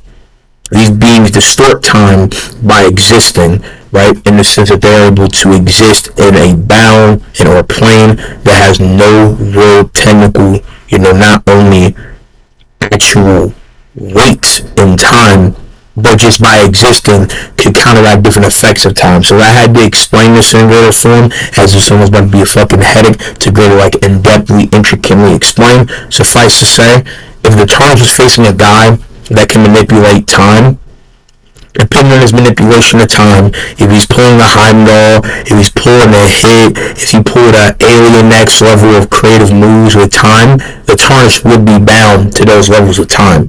Time manipulation would affect him. How time would affect him in the aspect of him actually being harmed, any aspect of that is different. His attacks and or by proxy of existence does entirely distort and dispose of time, even holding a greater effect. But someone like Placidusax or Tarnish or anyone else do by existing hold a form of not only reasonable proclaims to be beyond the general sort, of different, talk of time in a finite regard. As again, Placidusax, by existing his shards and as a being, has existed way beyond the general confines of time and presumably space by being a being that can exist when time is not of the essence, aka when any aspects of that is of the weight.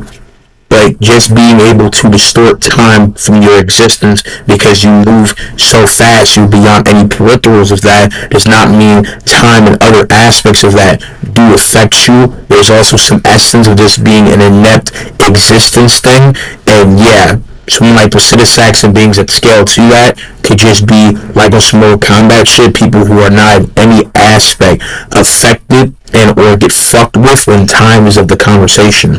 But just by existing in or play of also power can be beings that exist on a way more higher grand scope note. So again, I hope I made it most clear as I have in different occasions why more confidently I would say inaccessible is more of a strong argument, because immeasurable you would have to, by just in general plane of existing in every aspect, disconfigure time. You're able to exist when time and space is null, void, you are beyond any parameters of that. And yeah, you can exist beyond, again, finite, aka, definitive time, but if time is being messed with, any layer of time is being of messed up regards, you could fully transcend ridiculously, on multiple forms, and supposedly just by existing will pose literally an effect to time by different sharing of, different things of that sort, right? These are beings that, can push through time with their fucking fingers like a Marvel. These are characters that are able to, pass infinite, ridiculous, innumerable timelines, able to go back in time, disconfigure time. These are people that just exist ridiculously beyond that. And again, if somebody like destroy time itself, the Tarnish would probably be okay, but the Tarnish, being able to exist and or be able to move when time is not of, again, relevance is one thing, but to be able to exist beyond different layers of time manipulation, time construction, or the fundamentals of that, he could not actually perceive until it was done. So you start manipulating time, you hit the Tarnish back in time before his own birth, or presumably you were able to reevaluate time in an astronomically, ridiculously high-octane way. The Tarnish could not even conceive, conceptualize, even visualize any of that. He just ineptly, very much mixed just being a nigga that woke up and moved like this, aka plot armor, makes argument, just exists on that. So that is why me and others have also considered it being like that. Again, don't get it twisted. There's a lot of mixed argumentation to say it's not entirely, everybody can still. Measurable speed. Did you bring any summons with you? Every single summon Ash in the game now has a measurable speed. And I hate this part of power scaling other. We really want to go this route of Gen 4 and below Pokemon measurable speed too, because they can move in a distortion world, which is beyond time.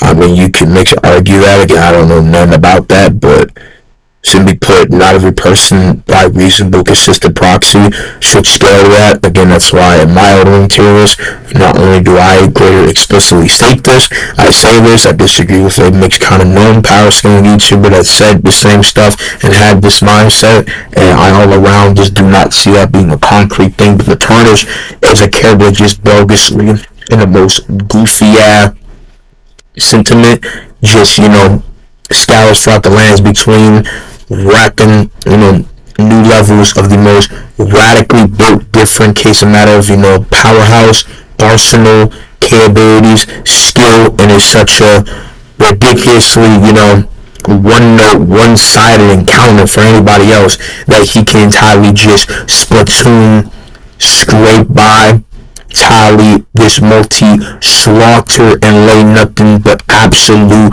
obliteration to anyone in the crossroads of his fighting, like the Tarnish of no renown, literally speed blitzers and hypothetical for a great deal, one-shots endlessly beyond compare in multi-different occasions. The Tarnish is being way beyond any possibility of possible, perception and or conception of a lot of niggas, because the Tarnish is just a endless loophole of just violation to most different creative people. This is the man, this is the myth, this is the legend, this is the man that scopes, out the lands between for possibly fades, and he just woke up choosing violence. No one should be able to possibly not only scale and or even quantify in any conceptual way what a Tarn is able to pull in hypothetical capability. So yeah, I mean, that's just the simple fact of it. That could sound dumb, and reasonably with no greater distinctful talk, it's kind of dumb.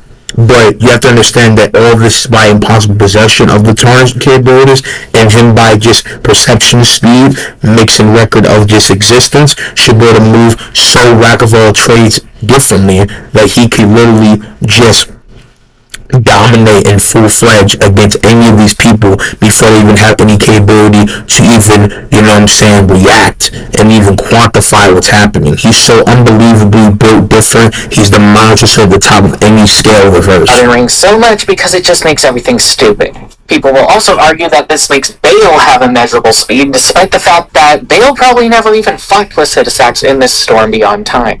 It doesn't have to. I mean, if Placidusax can exist in a plane devoid of time, and by existence distorts time, you would have to. That's not how that works, because you don't fight somebody in a plane devoid or distorted of time does not invalidate at all what the credit of that is. That does not make that in any case of the way like dissolved of credence and for a record of scale and by representation of not only in both of their sense of different case of lure, case of the fact that both of them were too high stand slating of powerhouses, and even in a nerf weakened, very much past traumatically harmed and injured version with Bale to showcase my greater case of Taylor's was being said. It doesn't matter. Bale should still scale in that ridiculous form.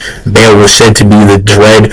Bale was said to be basically the Typhon of dragons. New and Blue built different regard of person. Don't get it twisted. A lot of context came with Bale. He stuck upon him. He lurked upon him. He didn't give him the faith of a proper one-on-one. Placidusax still overarchingly demonstrably hold greater flow of not only power stand over Bale, but Bale took away his two heads. Bale was able to match him. Bale possesses similar capabilities and crazy, build different height. And again, Bale does a lot of similar foreshadowing and shit of being an astronomically almost primordial dragon of ridiculous acclaim. Bale again has capabilities, impossible capabilities, in his prime, being able to scale to just as much as what Placidusax is in a nerf 2-headed state or at prime, because I have him in his prime, right, to, pull him up, right, within the tier list, pretty high end, because again, this prime, when his wings are working, no longer disconfigured, you'll see why I put him in comparison to the fuckers. That's a whole yap off, but yeah, right. You should reasonably scale that high when I want to go and put him there, right? Because I got to go and put him there. Mixed bag. Wait, no, maybe that's because I know he wasn't even full looking there. I was looking at different part of the camera. But yeah, again, the dude should scale to those high end regards. Not only again for the simple fact of the matter, he's in his prime. We're said to be the second to even strongest dragon. Bale was a scary, nightmarish, terror boogeyman, big dungeon of dragons. He has a lot of perspection, I feel like, over a great run of different all the legendary dragons, but by all the reasonable acclaim as being a dragon of this immense power stand should be of that same weight and form. So, tied with a bunch of context, all different forms of different statements and stance, he should conclusively be there. I mean, there's no, I feel like, argument to deny that, besides just thinking that because the chasm, aka plane, devoid of time, right, exists in a Pacific plane, would possibly give negligence to any person that scales to Placidusax not being the same matter, when again, you have to, by existence, by pure just existing as a being in all conceptual argumentation, have to. Literally, there's no way to deny this. There's no way to even, I feel like deprive the nigga of this even existence have to be a being beyond the concept of whatever plane in or comparison you were. If you exist, right, in a plane with certain parameters and form, you by virtue of existence, you by virtue of speed, you by virtues of just fucking, physicality, should be able to provide the same means and capabilities even when you are not actually in that space. Because again, Placidusax and Bale scale to each other, and this man Placidusax able to exist and or by existing distort and disconfigure, time and other aspects of that. So he should just by just existing be that. There's no real argument that he couldn't. There's no real argument that he shouldn't. And again, I feel like any possible argument that he should not is again just trying to basically low form the concept of beingness to the fact that because he didn't fight one dude in this one form area, that now deprives of any skill possibly to that area in comparison. When it doesn't matter, just because you fight somebody, outside of a void and you shake it and you do all these capabilities like in Dragon Ball, doesn't mean a character outside of that void wouldn't be scaling to some sentiment by proxy, especially if you're able to do this in a lower stretch stand. If you're able to fight somebody after the fact or before the fact, before they even go to this plane, because Placidusax only went here not only after being severely scarred, waiting for his hail glow-eyed queen. That is something I feel like that's very much evident and self-explanatory. That is solidified every stance of the way with just Bale's narrative and every great claim of him being one of the most unprecedented, ferocious, revered, pretty much demons like never seen before. I mean, Bale was the dragon that everybody told you at bedtime about so that you never fucked around and find out. This man was a glorified beast of like no other proportions. A being that roared so heavy it could probably shake the skies above you. This is a being that reveled in all acts of dread like never seen before. This motherfucker was the embodiment of King Von, the lands between, in a very big different case of stance, right? Bale the Dread is for a reason. Every time this nigga come, it is a whole purge of nightmarish terror. And he's one cancerous boss fight the last time I checked. So, everything I feel like concludes that.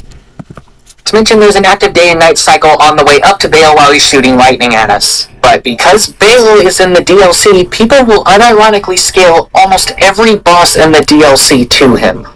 Mesmer now has a better... No, that's not even a reasonable argument. Again, I don't agree with that, but at the same time, it's like night and day cycle to that, I don't really see, because just because you can change it from night and day in the boss room does not take away the fact that this thing, this chasm, it's not actually get changed, because you can change night and day in a boss room at a grace, which is a gameplay implication. And as we know, gameplay is very much contextual to characters and different implication, and also in movement and actual talk of power scaling or character, because gameplay does not always definitely show what true implications or the form of actual capabilities a character can pull. Like how Kratos can do all these crazy great lifting feats and is one tremendously powerful Vato, but the brother struggles to lift the chest. That's a very contextual configurement of his mixed demonstration of strength, and it's kind of just been always very whatever whoppy do flimsy extending of like the bar for trying to degrace this man Kratos for being one undeniably built different warrior and or stance of powerhouse as this man Kratos. Like with the Tarnish have a bunch of capabilities of what they could do if by the presumable fact they are these ridiculously case possible powerhouses, speed, anything of that deliverance. If you think Kratos is one very great boss fight in his own individual sense, and is a guy that can never be thwarted by different case of odds. If you shoot Kratos by gameplay with an arrow, it can hurt him. If Kratos struggles to lift mixed bag, a big ass mountain sized thing that now downforms him to be able to hold collisional strength stand against Baldur or Thor, who have some decent great showcasings of lifting strength and feats, corresponded as well with the fact that this man Tarnish is inaccessible speed, but this nigga can get hit by wind attacks by gameplay. This is the same nigga that can get affected by light attacks when he should be beyond that. This is the same guy that usually statistically struggles against fucking Margit, a clone of a greater demigod, and as well is just not a true, actually applicable, true providable explore of the character's capabilities and or actually demonstration of that. None of that actually displays a true format of what the person is. So that is wrong. That is not defining that.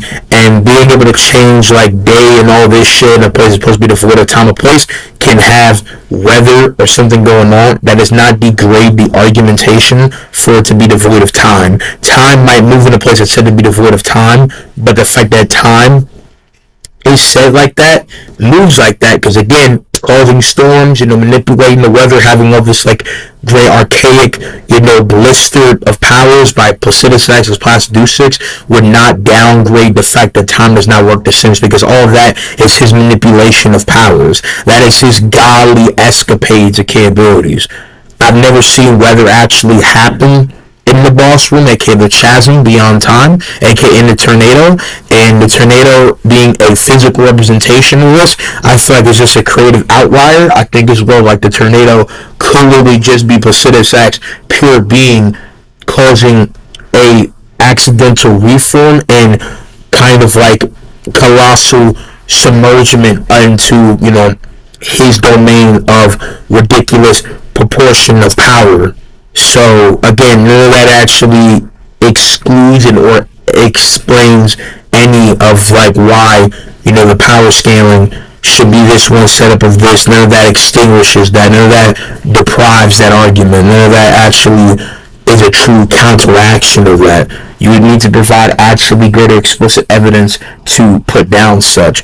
And again, by greater in-depth explanation, I also just feel like in every sense of the way that just again, because something is said to be this and that, would not put down that possibility of being, right? Especially because like if a room is said to be infinite and the person's crosses a great infinite board of that can conclude them having infinite tracing of speed or a greater crossroads or having ridiculously insurmountable,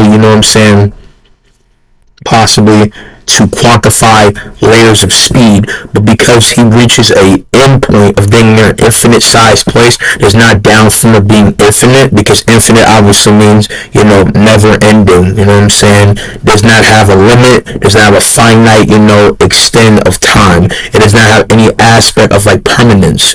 But again, that's just a hyperbolic or rare expand for possibly the exclusion of whatever the wordplay is to being to a commonary sentiment. Because I don't think I need to explain to you that Hermes from God of War being able to reach beyond the speed of infinite, scale to infinite speed and ridiculous counting of that stand, why again the proxy of him having literally a statement to move beyond infinity, he is beyond the comprehension of finite speed. He is able to scale to the light of Helios, that's literally able to light up an infinite size plane of existence that is akin to its own stance of universe. So by reason be virtue, that is consistent and set in stone there.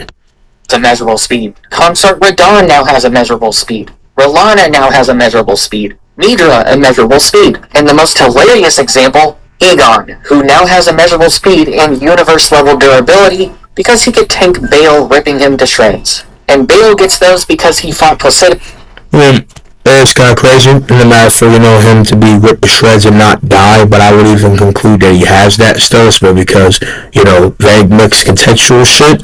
And if you're talking about in the case for the boss fight and the actual lure, again, it's a lot more in-depth thing, but I wouldn't even concretely say any argument for being that, because being a person that can survive the one-off attack of a guy does not actually conclude you being able to be that. It's like a guy that's not a speedster or is not a very capable pro adept fighter, anyone of that grandstand possibility, being able to, stun, step to somebody of ridiculous speed or in any capacity, survive a one-off creative attack, be that level. I mean, I even showed that with Baldur. Atreus is not on Baldur's level because his arrows can push, a little bit of little annoyance, right? His arrows being able to, penetrate his skin and be any sort of physically representation of harm does not mean he's on that level. Him surviving getting bitch slapped, getting stabbed by Baldur with sheer force of impact, getting his fucking guts almost bursted open by him should not include, any aspect of what Baldur can actually demonstrate, because not only is that a very plot relevant, it's a very mixed woppy whatever little kind of sly demonstration that not only this kid is not normal, but the fact of the matter is that Atreus is not in any capacity on the true levels of these greater echelon of people, just because he can survive encounters, survives blows, or can somewhat keep up with them. As Atreus numerous times is shown, that he's not as powerful as a lot of these people. He cannot stand to them. He cannot defeat them unless he turns into Bolthorn, aka his bear form. That is a whole bit different level of, being that should even be compared. But Atreus down the same level. Atreus being able to stun Modi, being able to stun, Baldur for a second, or even be able to harm him one-off, should not instantly credit him to be that, because that's not consistent, and that's what more rationally, sees as applicable to this. That's what we more, most refinedly portrayal and same time perceive, I would like to say. And a lot of that is just a flimsy stretch of the matter. And again, surviving getting attacked by somebody one off, surviving getting, stunned or whatever mixed clock of that should not make them be that. Damian Wayne tripping a, corrupted version of Flash does not mean he's on the same speed as the Flash. A motherfucker being able to, one off hurt the Hulk or stop him in his tracks for a second with a bomb should not now make that weapon actually on the same sentiment of level as him. And again, by greater consistent grand scope speaking of shit, should not make in any capacity someone by gameplay contextualism be now downform of their actual greater speed merit, because in game they're able to be hurt and or tagged by something that doesn't move at those greater essence of speed. Because I don't think I need to explain to you that because Doomfist sometimes had a very mixed kind of, hard time hitting Tracer from Overwatch does not dissolve and deprive him of the right to where if he actually gets his hands on her and can get around that movement, can react, can, reasonably push past her very much, whiplash, Wraith level timing of speed, can catch her ass lacking, rip her chrono accelerator, catch her by the neck, crack that shawty, or full clothesline shawty into the ground and make her look like Sloppy Joe. That is just very much evident. I don't need to explain that for more. I feel like I've already yapped off, but this is just enormous, I feel levels of ignorance and entirely almost a little level media illiterate from the guy, no offense. Tracks and rip off 3 of his heads. Then we get into the guidebook stuff. There's a third-party guidebook for Shadow of the Erdtree. This set of guidebooks was not written by From Software and even has incorrect information in the lore section, specifically around Godfrey. I'm not saying don't buy the guidebooks, just know the information isn't 100% correct, which is a mixed bag, reasonable thing. It depends on, which guidebook you're talking about, but, that isn't the same guidebook as this Infinite one, as there's 2 mainline, guidebooks. This guidebook that I've peeked online and by the visual setting, but these 2 have a mixed argument for being decently solid, credible looks into Elden Ring lore and or the game, right? Not this shit, these explicitly, that are not only, tied to greater case of talk, right? And as well, is a form of not only guidebook, not only for the game, lore, in-depth things, stands as basically akin to a novelization of Elden Ring, and Creative speaks about a lot of things that are more bigger than just the game, production, but in core concept and pretty much evolution of the entire process of this form of art and literature. But again, these 2 guidebooks lay a demonstration of that. And here's in the picture of what in the case of, context this guy's talking about. And, they talk about how, Elden guidebook hands-on. I said we refuse to and it's very worthless, again, unsurprising. And again, really depends what we're talking about. There's multiple Elden guidebooks, but, this specific guidebook here, this is the one I've definitely read, have provided me multiple different mixture, different scans, from the Elden lore, granted greater takes, and as well as demonstrated, I feel like a very much decent level of introspection about the verse that can somewhat be helpful. I'm not saying everything in it is entirely concrete or actually accurate, but saying that it has no level of accuracy or there's no level of greater, in-depth intrigue to come from it, I feel like it's a very mixed, contingent speaking. It's very divisive. It has incorrect information in the lore section, specifically around Godfrey, which makes taking information from it dubious at best. But this guidebook also unironically says that when we I need the information to actually be presented to entirely say that, right? And again, I've spoken multiple times now in the video, and in videos in reference on the greatest that I've said, and again in this IGN statement during people talking about the capability for someone like Godfrey to be a possible presumable somewhat another threat to possibly in the grand scope clash against the Tarnished as two possibly deciding Elden Lords to stand against the Elden Lord at the time, as that is a big mixed thing. But just being an Elden Lord and brandishing, the Elden Ring in your body does not instantly explode you to ridiculous stages to heights as just base General Godfrey, mixture of Horridu, Radagon, Placidusax, even at a greater case of mixed bag time and different talk of that. I fully, stand by the fact that that wouldn't degrade the capability for a person like Godfrey or whoever to be of enormous, power, but should it explode, them to different ridiculous, heights of discussion, aka him being Elden Lord, should it now make this man, explicitly a whole different explode, different power stand and crep. It shouldn't basically take a guy by title, a very much, whatever stand, even though that's a great, title and stance, especially for Godfrey, who was a tremendous, not only built different king, warrior, valiant, vigorous, tremendous beast, dope-free nigga. The fact is that him being over here being a built different record of, warrior and combatant being built like Craven the Hunter out this bitch, wouldn't now make him a whole new distinctual snatching of power and shouldn't downgrade their case of the most conclusive argument, which is that he is here. None of these people, I agree, up until a great deal, should have inaccessible speed. Only one niggas that should be of that argument is these niggas and beyond. This is obviously a joke. Just stop. That's not how that should work. Phase 2, he's at his prime power. Please ignore Bale is missing various limbs. But because the guidebook says this, people will use this to justify Bale's scaling to prime plus Placidusax, and thus the deal. Well, I don't agree with that sense of assertion. I don't really see how he can't somewhat scale to prime Placidusax, because again, he harmed him, he fought him.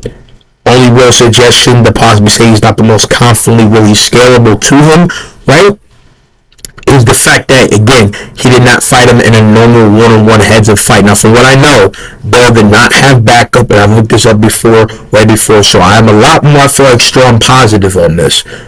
But when he did pull up on this man, Placidusax, he did it unexpectedly. He hit him or fought him in a plane in a place that Bale, would not have the win over on if he fought him heads up. AKA, what he did to Placidusax was, again, he worked up on him, he ran up on this man, he snuck him, he fucking sucker punched, whatever you want to quantify this as, pretty much put up on him in the most, pussy, contingent, glorified fighting match, and he pretty much, scrapped with him in a very, neutral standing. So he didn't give him a proper fight for one-on-one. He caught him lacking. He did things to him that was a devious kind of lick. And their battle, even though it was very, great, built different, a battle of two titanous dragons of the most ridiculously, climactic scale, probably be cinematic as fuck, to see. This man Bale fought him in a very mixed sense of setting, and we're losing the different parts of his wings, limbs, broken to the shoulder body, an injured, left or right leg, a severed or very much, prickly twig tail, Basidisax having multiple severe wounds, missing 2 to 3 heads, like a big ass Hydra, correspond with the fact that he has his wings being as well looking very much not of the same elegance and free form, very much King Ghidorah, Garbage, you know what I'm saying, almost standing is pretty much what these niggas look like. Bear does not look like this enormous, powerful, breathing nothing but death through the air like dragon. And Basidisac doesn't look like, the king of all dragons, a King Staple, right? There it is, two both very much degraded, past their primes, down-form niggas.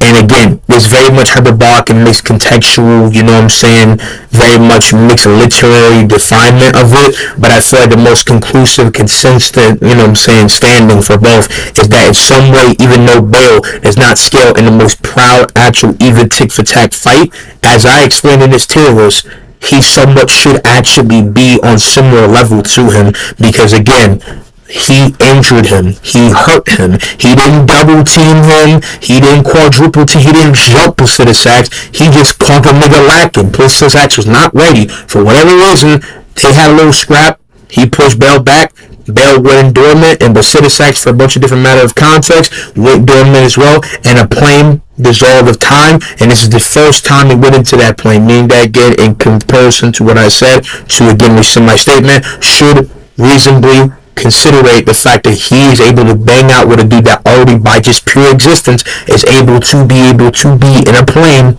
entirely dispersed with the conversation of time, aka both of them mixed with others, scale to ridiculous worth of that talk of time stand. So there you go. DLC bosses also scaling to Prime plus Citisax, which is how we somehow get Consort Radon not being light speed but having immeasurable speed, or in some arguments that I've run across, a higher form of faster than light speeds. That's not a thing that exists. But let's go back to base game for a moment. I don't believe that. They don't scale to those people. They're not in the same hell. These people are narratively way beyond them, and these beings are said to be whole different skyrocketing, way greater powerhouses that not only these people don't know of, but have no real reason to say that they scale to. And as well, Bale is a person, even the area where he's at, where nobody would dare just pull up with no plan of action. Right? This is a place where no general tarnish or any creative person would just scour about the lands between to even try to unravel and entangle to this point in time. So yeah, that's deliberately just again a misunderstanding by the people who make those arguments, and it's very much fallacious. So I agree, that's not even a stand-up, strong case of purpose at all. Example I'm familiar with is Ronnie creating her own dimension, which people use to make Ronnie be universal levels. Now, I'll agree. And then by his own, typing, he says, I don't care what you say, but I don't see how it's not true and or reasonable, because as I'm going to show, because I got the receipts, bro, it's very much consistent and sensible by all the scaling chain, by everything presented. I mean, I can still use this video. I can use better representation, right? Give me 2 seconds. And then here, actually, we do have it. Here's a nebulous shit that I was looking for. Don't feel bad for that. But yeah, we're gonna read this. What really gets scales down to them to these things that we also want to break out people is the fact that Ronnie has been up. Alright, so we're gonna read this in its entirety. First of all, this is Miyazaki, Word of God. This is how he reasonably wants the boss fight and or confinement of the entire case of not only the power of Ronnie to be held and demonstrated as, but to be in representation.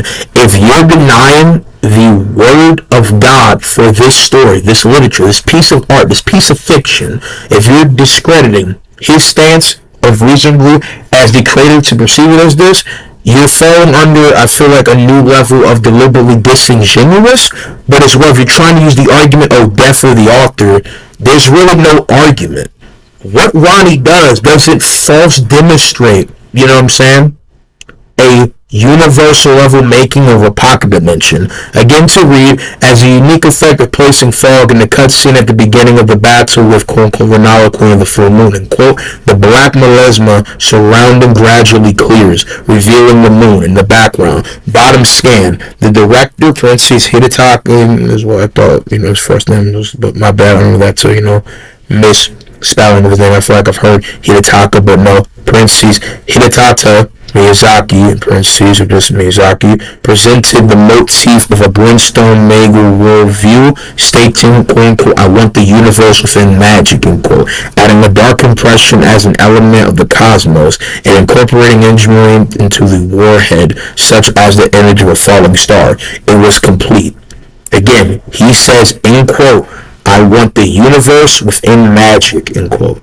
Meaning that it's supposed to hail to a universe. It's a pocket dimension that resembles, is supposed to fully reckon a universe. It is made of this ridiculous form. She's able to conjure a version of her mom, regardless of mixed argument of actually being in full actual worthwhile, of being a true actual recreation on a grand scope beyond an illusionary perspective, right?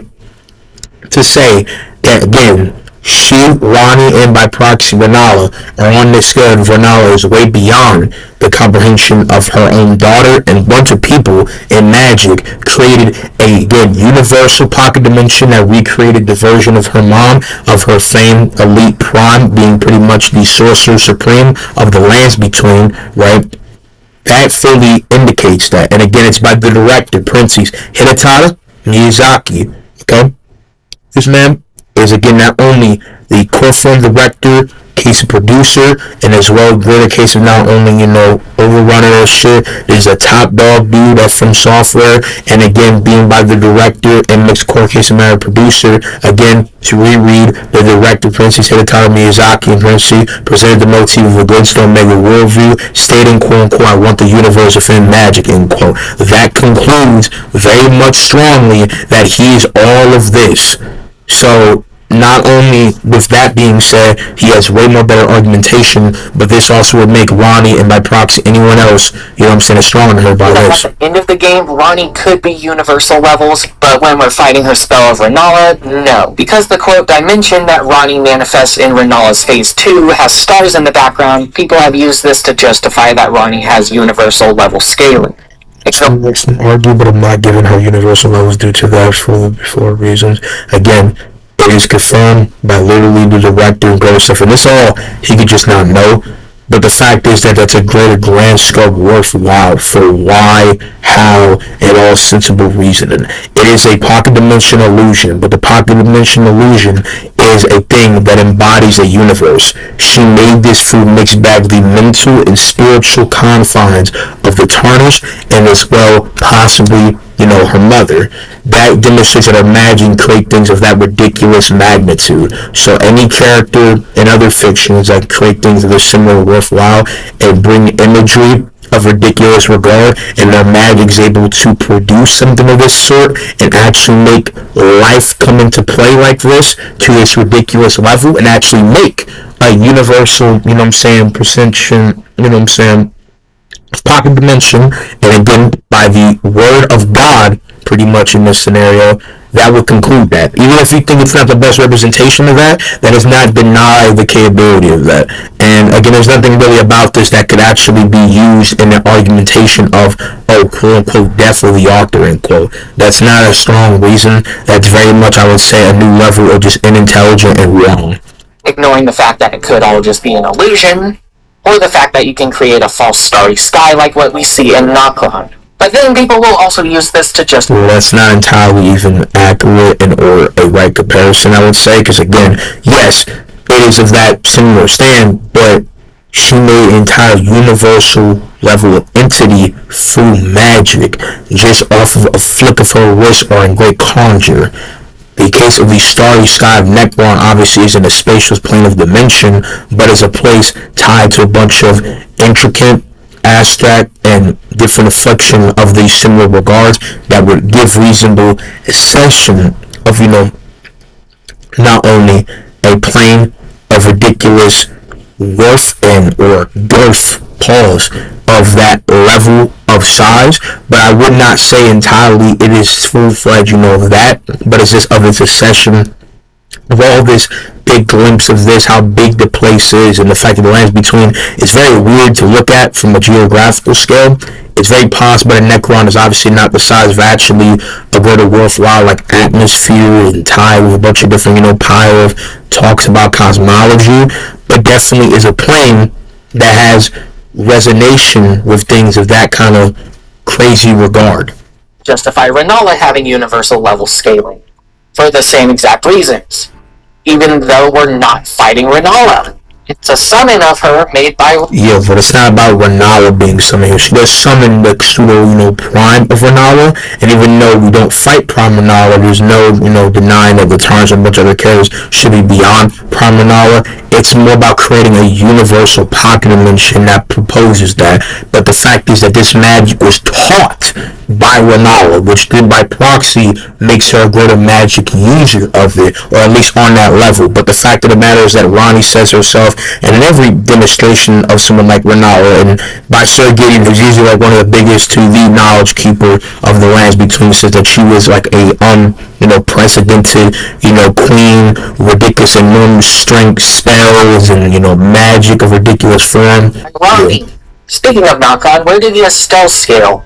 Well, they destroyed several cities, so city level is a bare minimum. But because they're in lore described as malformed stars, people have unironically given them star level scale. I've also seen people extend this to the falling star beast. And then I've seen people unironically use this to justify the planet having star level durability, because it can survive an impact from the falling star beast and the Estelles. Yeah, star level planet. It makes sense. Sure. But probably... Yeah, star level planet. Yeah, but I don't agree with that, because even though it is seen as a mixed, big, enormous star, mixed with the case of obviously a meteor type of it, if a star actually hit Earth, it would not actually demonstrate that, because that's about in just falling radius, not actually in books. Let me actually just look at an impossibility, because it's actually been calculated what that actually demonstrates, right? So it's not actually like an actual big, large, ginormous star in that sense, but still, what would happen if a star hit Earth? I'm taking be very not only devastating. If a star hit Earth, the Earth would be instantaneously crushed, vaporized, and absorbed by the star. The star's immense gravity and extreme hit would destroy the planet alone before physical contact occurred, rendering Earth unrecognizable, making it impossible for life as we know it to survive, which is very much reasonable. I mean, a star would literally fucking Kirby us. And I'm not surprised by that greater form, but I don't think a star doing that would actually do that, which is not saying that it would, destroy Earth, but do that. That's what people at From Software think. I mean, that's just a misrepresentation of that, but again, it's like, so what happens. Makes sense. Sure. But probably the most egregious... Well, so the whole chipping away thing, like, they're not actually cleaving in the Earth. They're not causing damage of that effect. Plus, if you're a guy, regardless of whatever fiction that does any sense of ginormous or some financial credit of like damage to any nature, any byproduct of just any like, I guess a core, like a sense of like destructive capacity or innumerable, devastation to a wide scope area of the world does not now attest to you actually being on the same level of the world. If a guy craters in a part of the world, that does not mean that by proxy entirely scales to the planet or beyond. He could do something of great ginormous worth, and I'm saying this hyperbolically, but saying the crater was akin to what Doomfist did. He craters in a great deal of a city, meaning that he should scale beyond the city. That's not true. That's not how that works. That's not what that calculation is, and that's not what it is. Scaling to somewhat the city's different byproduct of the environment, yes. But scaling over the city, saying you could destroy a city, entirely ridiculous, entirely irrefutably a stretch. Alright? a guy being able to, scale beyond nuclear level warfare shit is, I feel like, considerable, but doesn't mean that they should be able to demonstrate that by proxy, by indirect capability of not only power, but as well in general proceeding movement. Senator Armstrong could scale over nukes. It doesn't mean him just by existing or by any propriety of, actually throwing blows should entirely fool just fling nuclear bombs with his hands. And if I talk about someone else in this case, meaning that, if you're a nigga that, could, face planetary people, but in your blows don't deliberately shine those planetary level of destructive capabilities, in this case, in a sense, beating, a nigga in so much in the ground that, yeah, you crater in a nigga, right, by proxy the planet, and you make him look like a fucking, big ass pike. You pretty much, power drive pogo stick him into the ground. Say Raccoon from Dragon Ball. Raccoon reasonably should be at that point in the Namek Saga stronger than multiple people that are like planet level niggas, right? But Raccoon, as soon as he power drives Vegeta into Namek, does not destroy the planet. AP and DC are two different things, and it's also a creative outlier, and it's just simply put, bro, a power consumption. Raccoon isn't going to destroy the planet. Plus, if a guy dies after a planet is destroyed, not every time is it because he died from the planet being destroyed. He died to just have oxygen. When Frieza destroyed the planet in Resurrection F, he didn't kill Vegeta because he destroyed the planet. No, he explicitly said that he died from, not being able to breathe. Vegeta should reasonably be dead because of count that, again, he cannot breathe in outer space. He cannot breathe from this effect that he cannot survive in cold space. This nigga, Frieza, can survive in the vacuum of space. That is a net thing with his race. That is why. Not the same thing. Egregious arguments I've come across are the dimensional scaling arguments. I can accept that some characters in Elden Ring could reach universal levels, those being at least Elden Beast and maybe Marika, specifically in their contenders. Elden Beast, Prime Marika, Sash, Radagon, Frizzy, Film, Vertical, Prince. He's not really a character, but Prince is an American replacement, Ronnie at the end. For Great Orders and Foundations, even though Greater Will technically is a being by a case of existence, and obviously within my tier list that obviously I'm going to go back to, I fully agree, undoubtedly that is very much a, multiple times, consistent thing, So, that's not really undeniable, but again, by the scaling that I presented, there's multiple reasons to say easily, at this tier, you could argue everybody in this tier and beyond is reasonably a universal person, and everybody else can reasonably be that. There's no real argument to say that they're not in some way universal, and the only real argument I feel like you could ever dare have is just because they don't demonstrate something to that level, but it isn't even just the thing, right?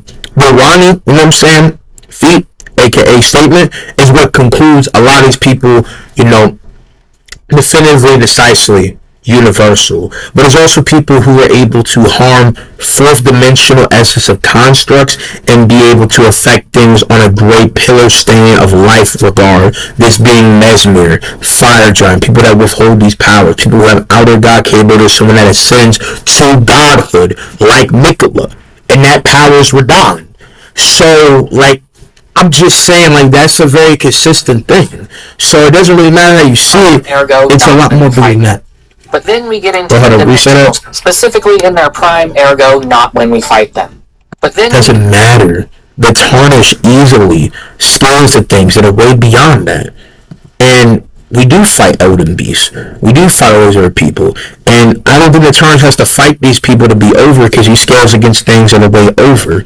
The Tarnish, multiple times, regardless of whatever version, be, him as, Lord of Chaos, Tarnish, and base, Tarnish with DLC, nigga being, the great fan, D1 Crash Out, the rigid, literally mad lab known as Dung Eater. It doesn't matter. Any case of version of the Tarnish should scale way beyond this. And none of their prime should really demonstrate. So because this isn't just narrative, the Tarnish should just solo a great deal of his verse And only people really, again, of these great arguments, or even himself, could have an argument to be over. There's also, like, using gameplay, they can't kill him. You just can't. And, like, any mixed argument for how he could die, it wouldn't work.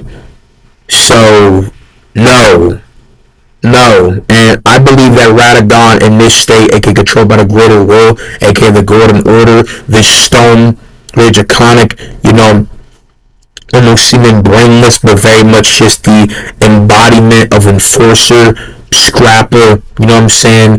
The smiting Radagon and not the famed Cherub, I guess great champion of the Golden Order, aka Prime Radagon, has so much argument to be beyond. Not only is this motherfucker Radagon, right, being controlled by the greater will, utilizing a greater influx of his capabilities, but being the mainline, famed champion, hair regard nigga, all his capabilities, his narratives, his equipment, everything said from either just from lore, him being God, known to everybody else. He holds way greater as Tim in the power, and the fact that Radagon has always been a very much mixed perception guy, to be on a mixed crevice for being a guy that wasn't always fully full, inheriting godly essences. Again, he's a full cherubim, you know what I'm saying? Great champion of the Golden Order, Radagon, the red fame, beast of the Golden Order that laid nothing but, annihilation, full execution, didn't discriminate, full smites it, and was a full, ravenous for fades and a ridiculous claim, right? Radagon was able to step on a lot of different foes and lead a great deal of different pack off, and it lands between a kin to Godfrey and a lot of different echelon. But it's a criteria and greater instance of beingness was a lot of the time from a very mortal high claim standing. There's an argument that Radagon and Queen America were not the same at first or at birth and corresponded as well. This man Radagon hails a lot of his capabilities being from this natural, ascertained, untangling, and working, house with natural applicableness to the Golden Order, and now being its puppet, he full cherishes this power, aka holds it to the most ridiculous flame. This guy is pretty much an indomitable beast that will pretty much disperse a lot of niggas with the flick of his wrist, or full dominate with no possible case of harm or even instance of pullback. Radagon easily, unpregnably, impetuously, full glorified, wrecking house on anybody in this tier list, right? The man literally with the forge of Queen America, being able to shot to something of a universal equipment, tied with again being full powered and in situation of being powerful, should fully stampede for any aspect of person here. And again, easily with this power, should fully, I feel like, drop niggas with endless array of power that they couldn't even comprehend. And the fact is that Radagon has a lot of argument from in speed scale, other maneuvers of that should scale to these same shit. And as well, in case anybody wants to say there's a possible contradiction, it's because you throw shit at a person, they scale to that speed, or able to move around. It don't mean that they actually have concrete reason to scale to this person, because that's the move in or mixed proxy. Yes, being rewarded by a person should give that, but that's mainly like in demonstration by gameplay. They should be beyond, but it's again also not really going to change that. Beyond just like the tarnish in the boss fight should give them reasonable glorification of being on those same levels, and would all reasonably have to somewhat scale in height to this and this different circling, of blow, this and this different charting of different capabilities of this and this. But again, Radagon in his prime youth, regardless if you feel like being of demigod essence or sentiment of becoming a young, not only pinnacle of the Golden Order's might and virtue of being its champion, its cherished, golden boy, would not take away that now, as being a puppet of the Golden Order, is the ultimate solidification of Enforcer, and becomes fully a whole level of the world-famed Zeus of the lands between, and be out here just gobstrockingly bodying, flatlining, glorified, decimation of a lot of these different people. He would entirely, I feel like, undeniably dominate in so many escapades of fighting that there's no real person that can really stand to this besides the mixed niggas in this tier. But I would even argue that regardless of how you see it, as being fully coming into God America, this being America in full period reveling, the newfound claim of goddess energy akin to Prime Radagon, which has way more statements and way more revere, hail, and acclaim. This bitch America, in comparison with this nigga Radagon, both have the same standing of being people as gods and in greater height of character, control, manipulator, or greater ponder of power from the Golden Order, put them on a way higher extent than anyone else. And again, Radagon should entirely checkmate, dominate, spark out almost any case, different person below, and could reasonably in height in his middle ground fully deck these people into next week beyond compare. Again, he is the full pillar of all this power source of the Golden Order like never seen. We get into the dimensional scaling arguments. And what you know at this time is back around to Placidusac's storm again, because the storm is beyond time. Because the storm is beyond time, that must mean that it's a 4-dimensional space. Or in some people's arguments, a 5-dimensional one because it's beyond time. Then, because Placidusax couldn't find his god in this place beyond time, outer gods must be a higher dimensional tier, even though that kind of just ignores the fact that Placidusax isn't a outer god. She could possess the capability to be a threat in a ridiculous form that could totally wipe any sense of the power vacuum, or I guess sense of like competition, out the window, in the sense that she can hold to better revered power stand than even someone like Queen America, because she was a threat to Queen America in her title as God, because both of them are Imperiums. The Glimite Queen was famed to be defeated by Malekith the Black Blade, meaning by that assertion she's not an outer god, because not only could Malekith not defeat an outer god, but with that being claimed, she was in physical form. She also was a chairman and pretty much a leader of the cult that is known as the Godskins. So, no, that's not. He's just waiting for his god. He's like perpetually on hold on a phone call. But because people are applying this scaling to Placidusax, they're also going to apply it to Vale, which means they're going to apply it to all the DLC bosses again. Which is how we somehow ended up with 60 Mikola and Radahn. Not to mention that there's an argument that some people present that everything in Elden Ring should be 4-dimensional. This being due to the fact that every single enemy in the game can interact with the Tarnished, who has weapons that are forged with ancient dragon smithing stones, which twist time.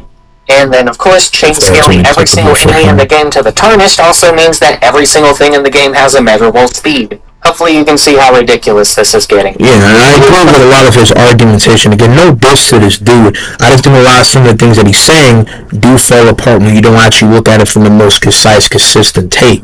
As again, every argumentation that I've said in this video, I've greater speak about in grand scope talk, and my entire, rant yap of this and this, proportion and plane about this and this person, about being this ridiculous form dude. Again, to rescind my statement, Radagon, with this enormous new regrowth of, power, regrasp of greater echelon possible in source pool, and even like arguably in just stand of existence now, because being fully channeled through the Golden Order itself, and not just withholding power from life itself, like a great deal of different magical usages, right? With this golden power, the Golden Order as well, just whatever talk of the, flame of this sense of like great cherish of, very ridiculous diesel truck immense might that this man Radagon and others can, go about punishing.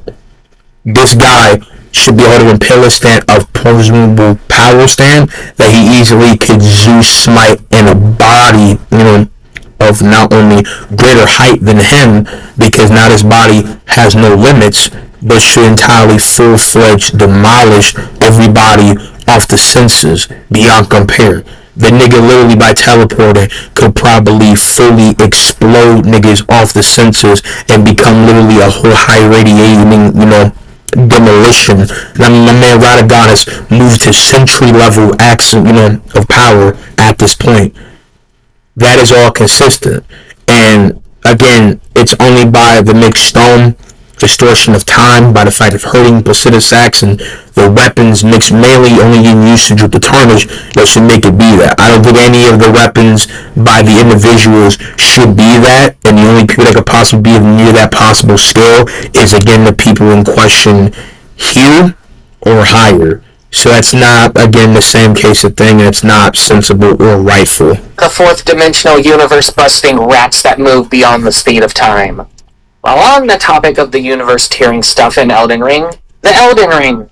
The Erd Tree is a manifestation created by the Elden Ring, which is influenced by the runes in it. Because the Erd Tree is pretty much directly connected to the Elden Ring, and the Elden Ring governs all aspects of reality, the Erd Tree must also have universal level durability. This means that the Giant Spell Flame and Melina must be universal levels because they can burn it. Well, no, Melina utilized a power that could go about slowly burning it. She by herself is not that. Also, another way people scale Godfrey universal was because Godfrey was fire giants. Well, I wouldn't say that fully, instantly collapse, the argument of him being universal out the way. That argumentation I don't fully, agree with.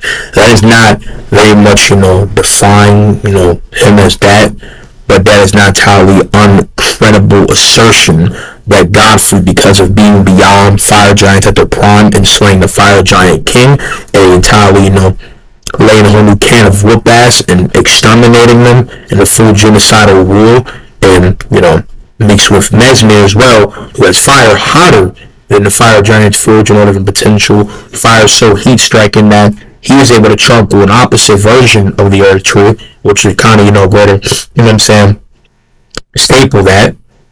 I would like to say in all reasonable credit of the way that you could conclude that Godfrey could, by conjoinment of accusation, different scaling, not just only in that argument, but as well tower my own tier list, brandishing reasonably with universal, AP and capabilities, with that being said. So, I don't say that's entirely wrong, and yes, reasonably, because the universe, is entirely built off the back of the Earth Tree. The Earth Tree defines that. The Earth Tree is the Elden Ring, the greater will, Elden Beast incarnate would suffice, say, I feel like, solve that assertion, that would fully rep that. And I don't really see how you could really defeat that. Maybe it'll give a reasonable counter. Maybe my entire logic might be changed, but I never really got any change of anything besides a different case of perspective, which, regardless if I agree or not, is always interesting to see, I guess. And while on the topic of the Elden Ring, the weirdness that comes with scaling the Elden Ring. Other than the Rune of Death, we really don't know what most of the other runes that make up the Elden Ring even do. Granted, we can get some hint from the abilities that we get from using the Great Runes, but really only the Rune of Death is the one we absolutely know what it does. Regardless... Here, you have to understand is that the Great Rune would also be, destined death, full, death rune, aka a thing that builds up to the full approximate of, like, bone claw, shattering, and eating at your body, entirely leaving your ass looking like a fucking dead cockroach, right? Screwing you from the inside with the most, demonic looking plague I've never seen before. Motherfucker got spring trapped by a spiritual elixir, it seemed like, when you get, squat with fucking death rune that builds up so heavy that again in game, instant death and by all potential is a thing that bypasses, durability, bypasses spiritual talk, is entirely the ultimate, incineration of life. The fact is that these different great runes by demigods are really just different power-ups, and they're kind of like different exploration of things that then have, base people, right, can't have as a new provider, I guess, exploration and or peck of power. This is a new pitch for your expand of, power pool, like with the demigods. The demigods don't need the great runes to be as powerful as they are. The great runes were just kind of unironically a sentiment of like just being something to have by again virtue of the shattering. The shattering then by proxy provided all known demigods with a sentiment of new reflux of power because of the fact that again it is by those different means. But to be honest, the great runes are more or less by proxy of their just life force, because all of them hold tie to the Elden Ring, because Elden Ring brings life, and all of them are children, and or by proxy people that exist by priority of the greater words, greater purpose, and the standpoint of, life itself, which pretty much will bring all these people together in different collides of battle, cultivation, and shit, and pretty much re-expanding the, I guess, bar for what the demigods and these people can course to, you know what I'm saying? And as well, America bestowed them this to benefit from the, pretty much like rag rock of, the lands between, because the shattering pulled new heights of, very much, I would say, apocalyptic, extravagance in the lands between to heights like none other. So, yeah.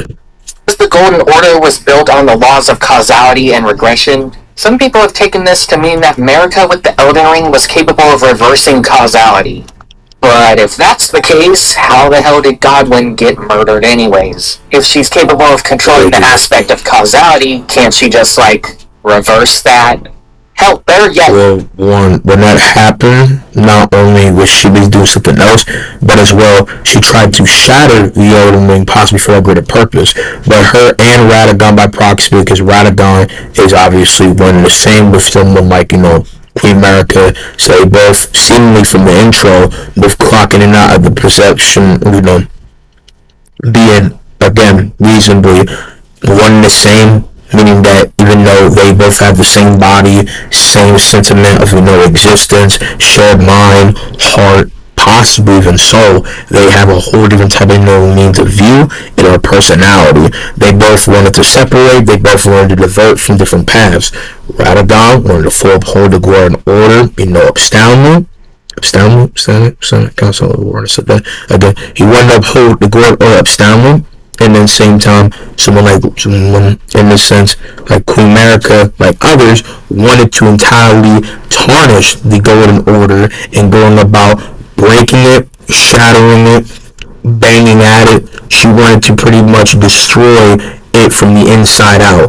The greater world mixing correspondence with, obviously Radagon, who wanted to go about stopping this, counteracted this by full enclosing, the Earth Tree and warting off anybody with impenetrable thorns that could only be affected by things that could actually harm the Earth Tree on an outer scope. And see Queen America, right? Mixed with Radagon was imprisoned and crucified by the grand scope, the Golden Order, closing them not only to the clutches of the Golden Order, regardless of when and how they come back, into the lands between by sentiments, which is why someone like Radagon is symbolical representation of the Golden Order inside and out, as well as channeling his power through this greater being that controls him and manipulates him. When we fight Radagon at the end of the game, it's not Radagon himself.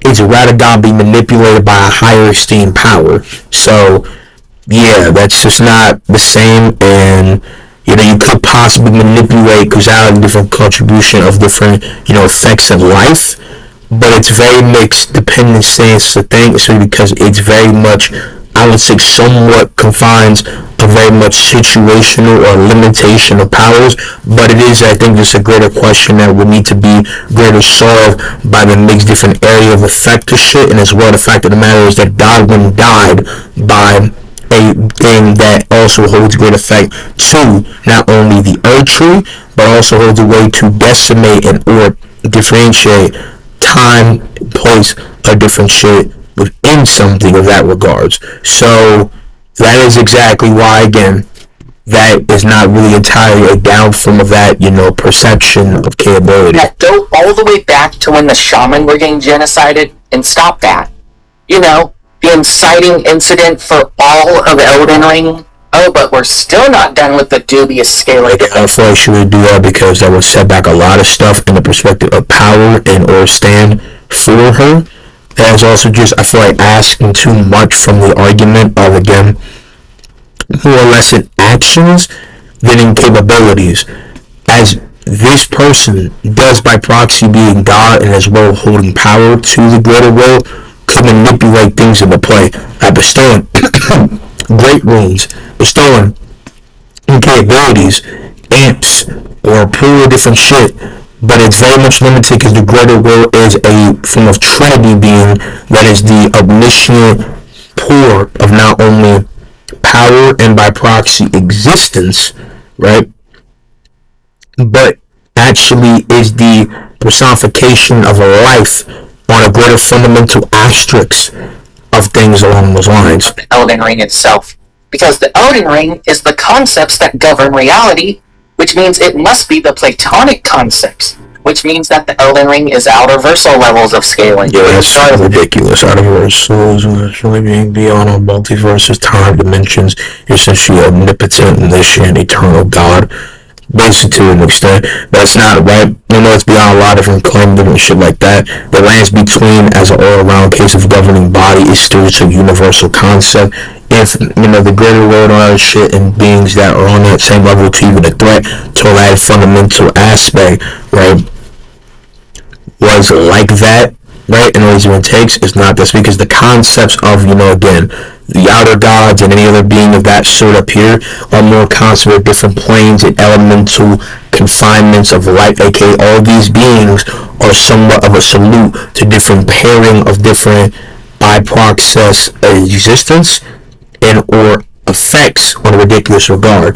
The fair god is a god deity that could storm the case of not only the earth tree with so much hellish fire and very much affliction of ridiculous scorching pain that it could disrupt the flow of life itself and be a danger to the general boundaries of life across not only the mainland lands between, but all aspects. This could, in full course, pretty much, you know, be a new level of kind of defecting from the general course of life and order. It causes discord. This outer god brings a new affliction of pain, misery, and agony that would discourage life itself from coursing in a formal sentiment, aka pretty much drowning lands between in a new dosage of unfortunate, you know, discourage of life, like I said, but pretty much disarray. That form of like dismay and I guess strangle on the lands between when now doubts and unfortunate, I guess, unforgiving fuck, like, you know, the lands between basically is. Then the goddess of Ra would afflict the world with a plague like never seen. It would destroy the fabric of normal, calm, you know, living in the lands between, because we've seen what Ra can do to a country.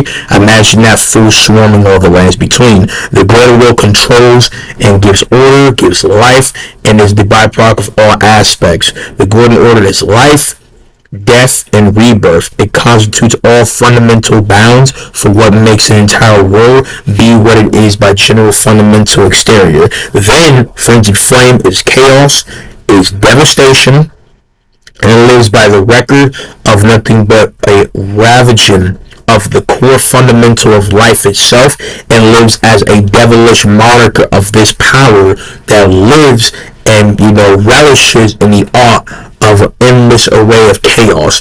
It lives by the storm government of pretty much devastation, no discrimination, full-blown elimination. That is the fullest case of what this thing is, and that is fully the reason why that exists. And then destined death is absolute case of death and destiny, even if arguably frenzied flame is the more contribution of, you know, full conceptual erasure as it affects spirits in all aspects of life. And then, you know, again, death room is the endless, you know, crackling at the spirit and body that gives you absolute misery and death. Or the fact you can change the runes in the Elden Ring, which means it's not very platonic. Platonic view of the nature of reality states ideal entities of beauty, justice, equality, and evil, also known as forms of eternal and unchanging realities. Which, yeah, that's true, but again, that with byproducts actually a universal concept, more surges of power that tangle to universal, I guess, entity that doesn't actually extend the bar for that, which again is arguably, you know, the big, you know, problem. Now, within his logic, but people's logic, but also not down from the credibility by the modern proxy having source to that being a sub-element of that. And thus, we now somehow have outer versal Radagon from that ridiculous scaling. But But wait, it doesn't end there, because the fragments of the Elden Ring should also have outerversal scaling by some people's logic. Good job, we just made outerversal Godric. I couldn't really figure out where to put this last part in, so I'm just throwing it in at the end. Some people have also scaled Rykard to Malekith. You know, the guy that every single demigod fears. The guy that's made specifically to kill Marika if she steps out of line. The guy who killed... Yeah, but that goes for every shadow. Doesn't mean that he would actually do that. So because being made to be something doesn't mean you can actually full-fledged do that. And that's not even Debunking way back in the talk for Malekith. That's a cool ass photo of Malekith, that being said. But yeah, like, I'm not trying to, again, like, discredit and disregard that shit. I'm not trying to discard the element of the fact that, yeah, Malekith is some opposing status to different claim of different, you know, people to near the same height, but Malekith really has no real rationalization for being to that same level, even with destined death in the palm of his hand. Killed an Empyrean in the lore, or at least defeated her. The guy who... he did recently, because the Gilmar claim ceased from, you know, the lands between Reason Ball claim, you know, Shawty is like disposed of, and the only remnants of her is a mixing, you know, the hail by Placidusax and or I don't know, right? But again, being credited for that doesn't mean that would be the same. So that goes like for Blide. Like Blide should not scale at all to Ronnie. I don't think I need to explain that. Literally wields the concept of death. A guy who literally every single demigod fears. Reason being that some people say that he scales to Malekith is because he has the Blasphemous Claw, which, yes, is a direct counter to the Black Blade, but Rykard doesn't even have it anymore. Bernal pretty much took it for himself. I don't even know what that was really good about. I thought it was a form of weaponry, which even then it's like, that shouldn't actually counter the Black Blade's greater effect, or absolutely make him win. That's like saying because Mesmer has a counter to Rock by proxy on fire on my Zuko comparison, doesn't mean you should be Goddess of Ra Milena. He just shouldn't. He really shouldn't. They wouldn't mean anything. Don't get it twisted, but that would be helping in like a defensive category. Yeah, I guess, but Millennia's tied skill, ridiculously multi-different acclaim, being a ridiculously built different scale demigod and other aspects of that should have her very much, suffice to say, saber fool that nigga like never seen before. He's getting entirely Swiss cheesed. Doesn't even have it anymore. Bernal pretty much took it for himself. Even with that though, would you say someone that has the perfect counter to someone directly scales to them? Because if you're participating in power scaling and you say that... Yeah, well, I mean, obviously, I get he's making a greater argument, but he kind of somewhat contradict that with saying it's because of the fact that somebody that has a form of weaponry that you can mix, say, the, you know, blind sword has been kind of mixed bag did, and or sentiment for people who save off rot with fire should by proxy make them, you know what I'm saying, scale to them or over them. Now, don't get it twisted. He didn't entirely full say that, so I'm not trying to straw man. It's just I kind of feel like that's kind of something that you kind of unintentionally kind of said in a way that kind of would establish the argument is because you have some arguable tool, usage, or some providing of a better, I guess, fruition to scale over somebody is some argument. Doesn't entirely indefinitely make you you know, I feel like argumentative to be defeated or define, you know, you as a credible nigga full-fledged better. Because again, there's so much argumentation. His character is more concretely considerable to be this. Batman scales to Superman just because he can beat him with a kryptonite weapon? That's probably going to start a huge argument, isn't it? But if just having Destined Death was a weapon, that's probably going to start a huge argument, isn't it? But if just having Destined Death was enough to scale you up to Malekith, why did any of the Black Knives die after their assault on Godwin? Because, you know, that's exactly Tish's lore. She got killed while they were running away after killing Godwin. Wait, I got one more. Alexander the General Warrior directly scales to Radon. Why? Because he survived a hit from Radon, who has universal scaling. So, Alexander has universal durability. Well, that works. Yay! And that's about everything I could think to rant about within like 2 hours I think it took me to record this. I can buy universe level scaling for the top of the verse in Elden Ring, but beyond that, no. Except for... in terms of like the overtones. You know? And I disagree with millennia in general should just be of a universal scale of comparison, but I feel like every essence of the way in an avatar-like stance that you can reasonably say, and this kind of contradicts the one statement that he said in comparison, even that was like a joke, but recently millennia should scale to that because she not only wields a great tangible power of an outer god, but by proxy being amped by one that could be considered of an credit of conceptual accounting of a god.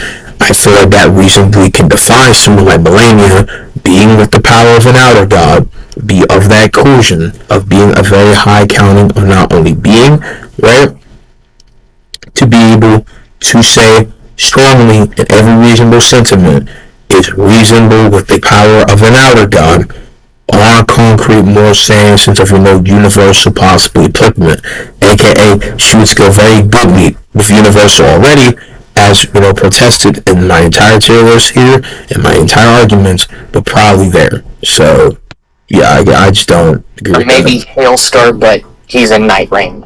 Hell, I could even buy Fourth Dimensional for some of the characters. So if you enjoyed this rant about the arguments I've run into while power scaling Elden Ring, like the video so more people can see it. Goodbye.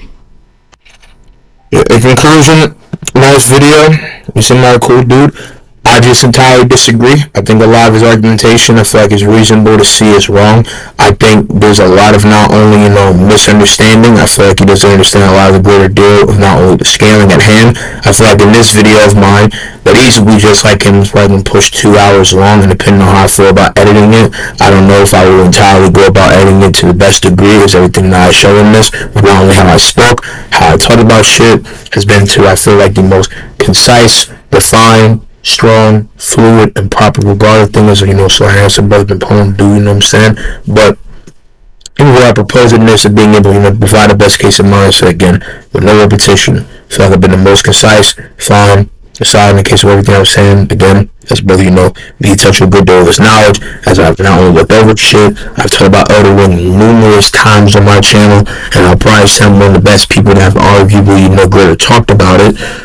I just feel like if this guy wanted to have a sit-down conversation with me and go over all these points, I could very clearly educate you. Again, my Discord is rpking3124. You can check it out here. With this being said, right, and we can have that conversation. We can legitimately have that conversation. With that being said, again, I hope you guys watching have enjoyed. No respect to this guy. I said no hate to him. I simply disagree. If you disagree with anything I'm saying besides this guy, again, Discord is RPking3124. We can discuss it in greater detail there, and that's why we'll go have that conversation. If you're one of these people that will not proceed to actually, go have a debate that will go into actually more in-depth, cohesive, very, feel like casual, fine case of talking sense, where I just want to argue with the comment section. I'm going to try to go and give my best case, only, explanation, education there, but I'm not going to overinflate my comments, even though it give me a great deal more of, algorithm and views, because, when you comment, you do all that, it just gets more, spout into the algorithm. But with that being said, I'm not going to waste time and waste overly trying to explain and provide perspective when not only you don't see most likely from the greater details that I say, but as well not willing to actually, I feel like, get some balls and get some guts to actually have a greater in-depth, endearing conversation that actually provides a greater depth speaking, I feel like, to not only you, the person, but as well the people collaterally by extension. So again, none but respect to this guy, no disrespect, fuck with the channel, I guess, a core concept. Again, I disagree with this video, but again, no diss to him, you know what I'm saying, right? I'll give him a like, you know what I'm saying, I just respect for that, but that's pretty much all I have to say. I wouldn't be surprised if the comments kind of mix and agree with that being said, but yeah, that's pretty much it. I love y'all, I'm gonna see you guys in the next one. Peace out, mommy, love y'all.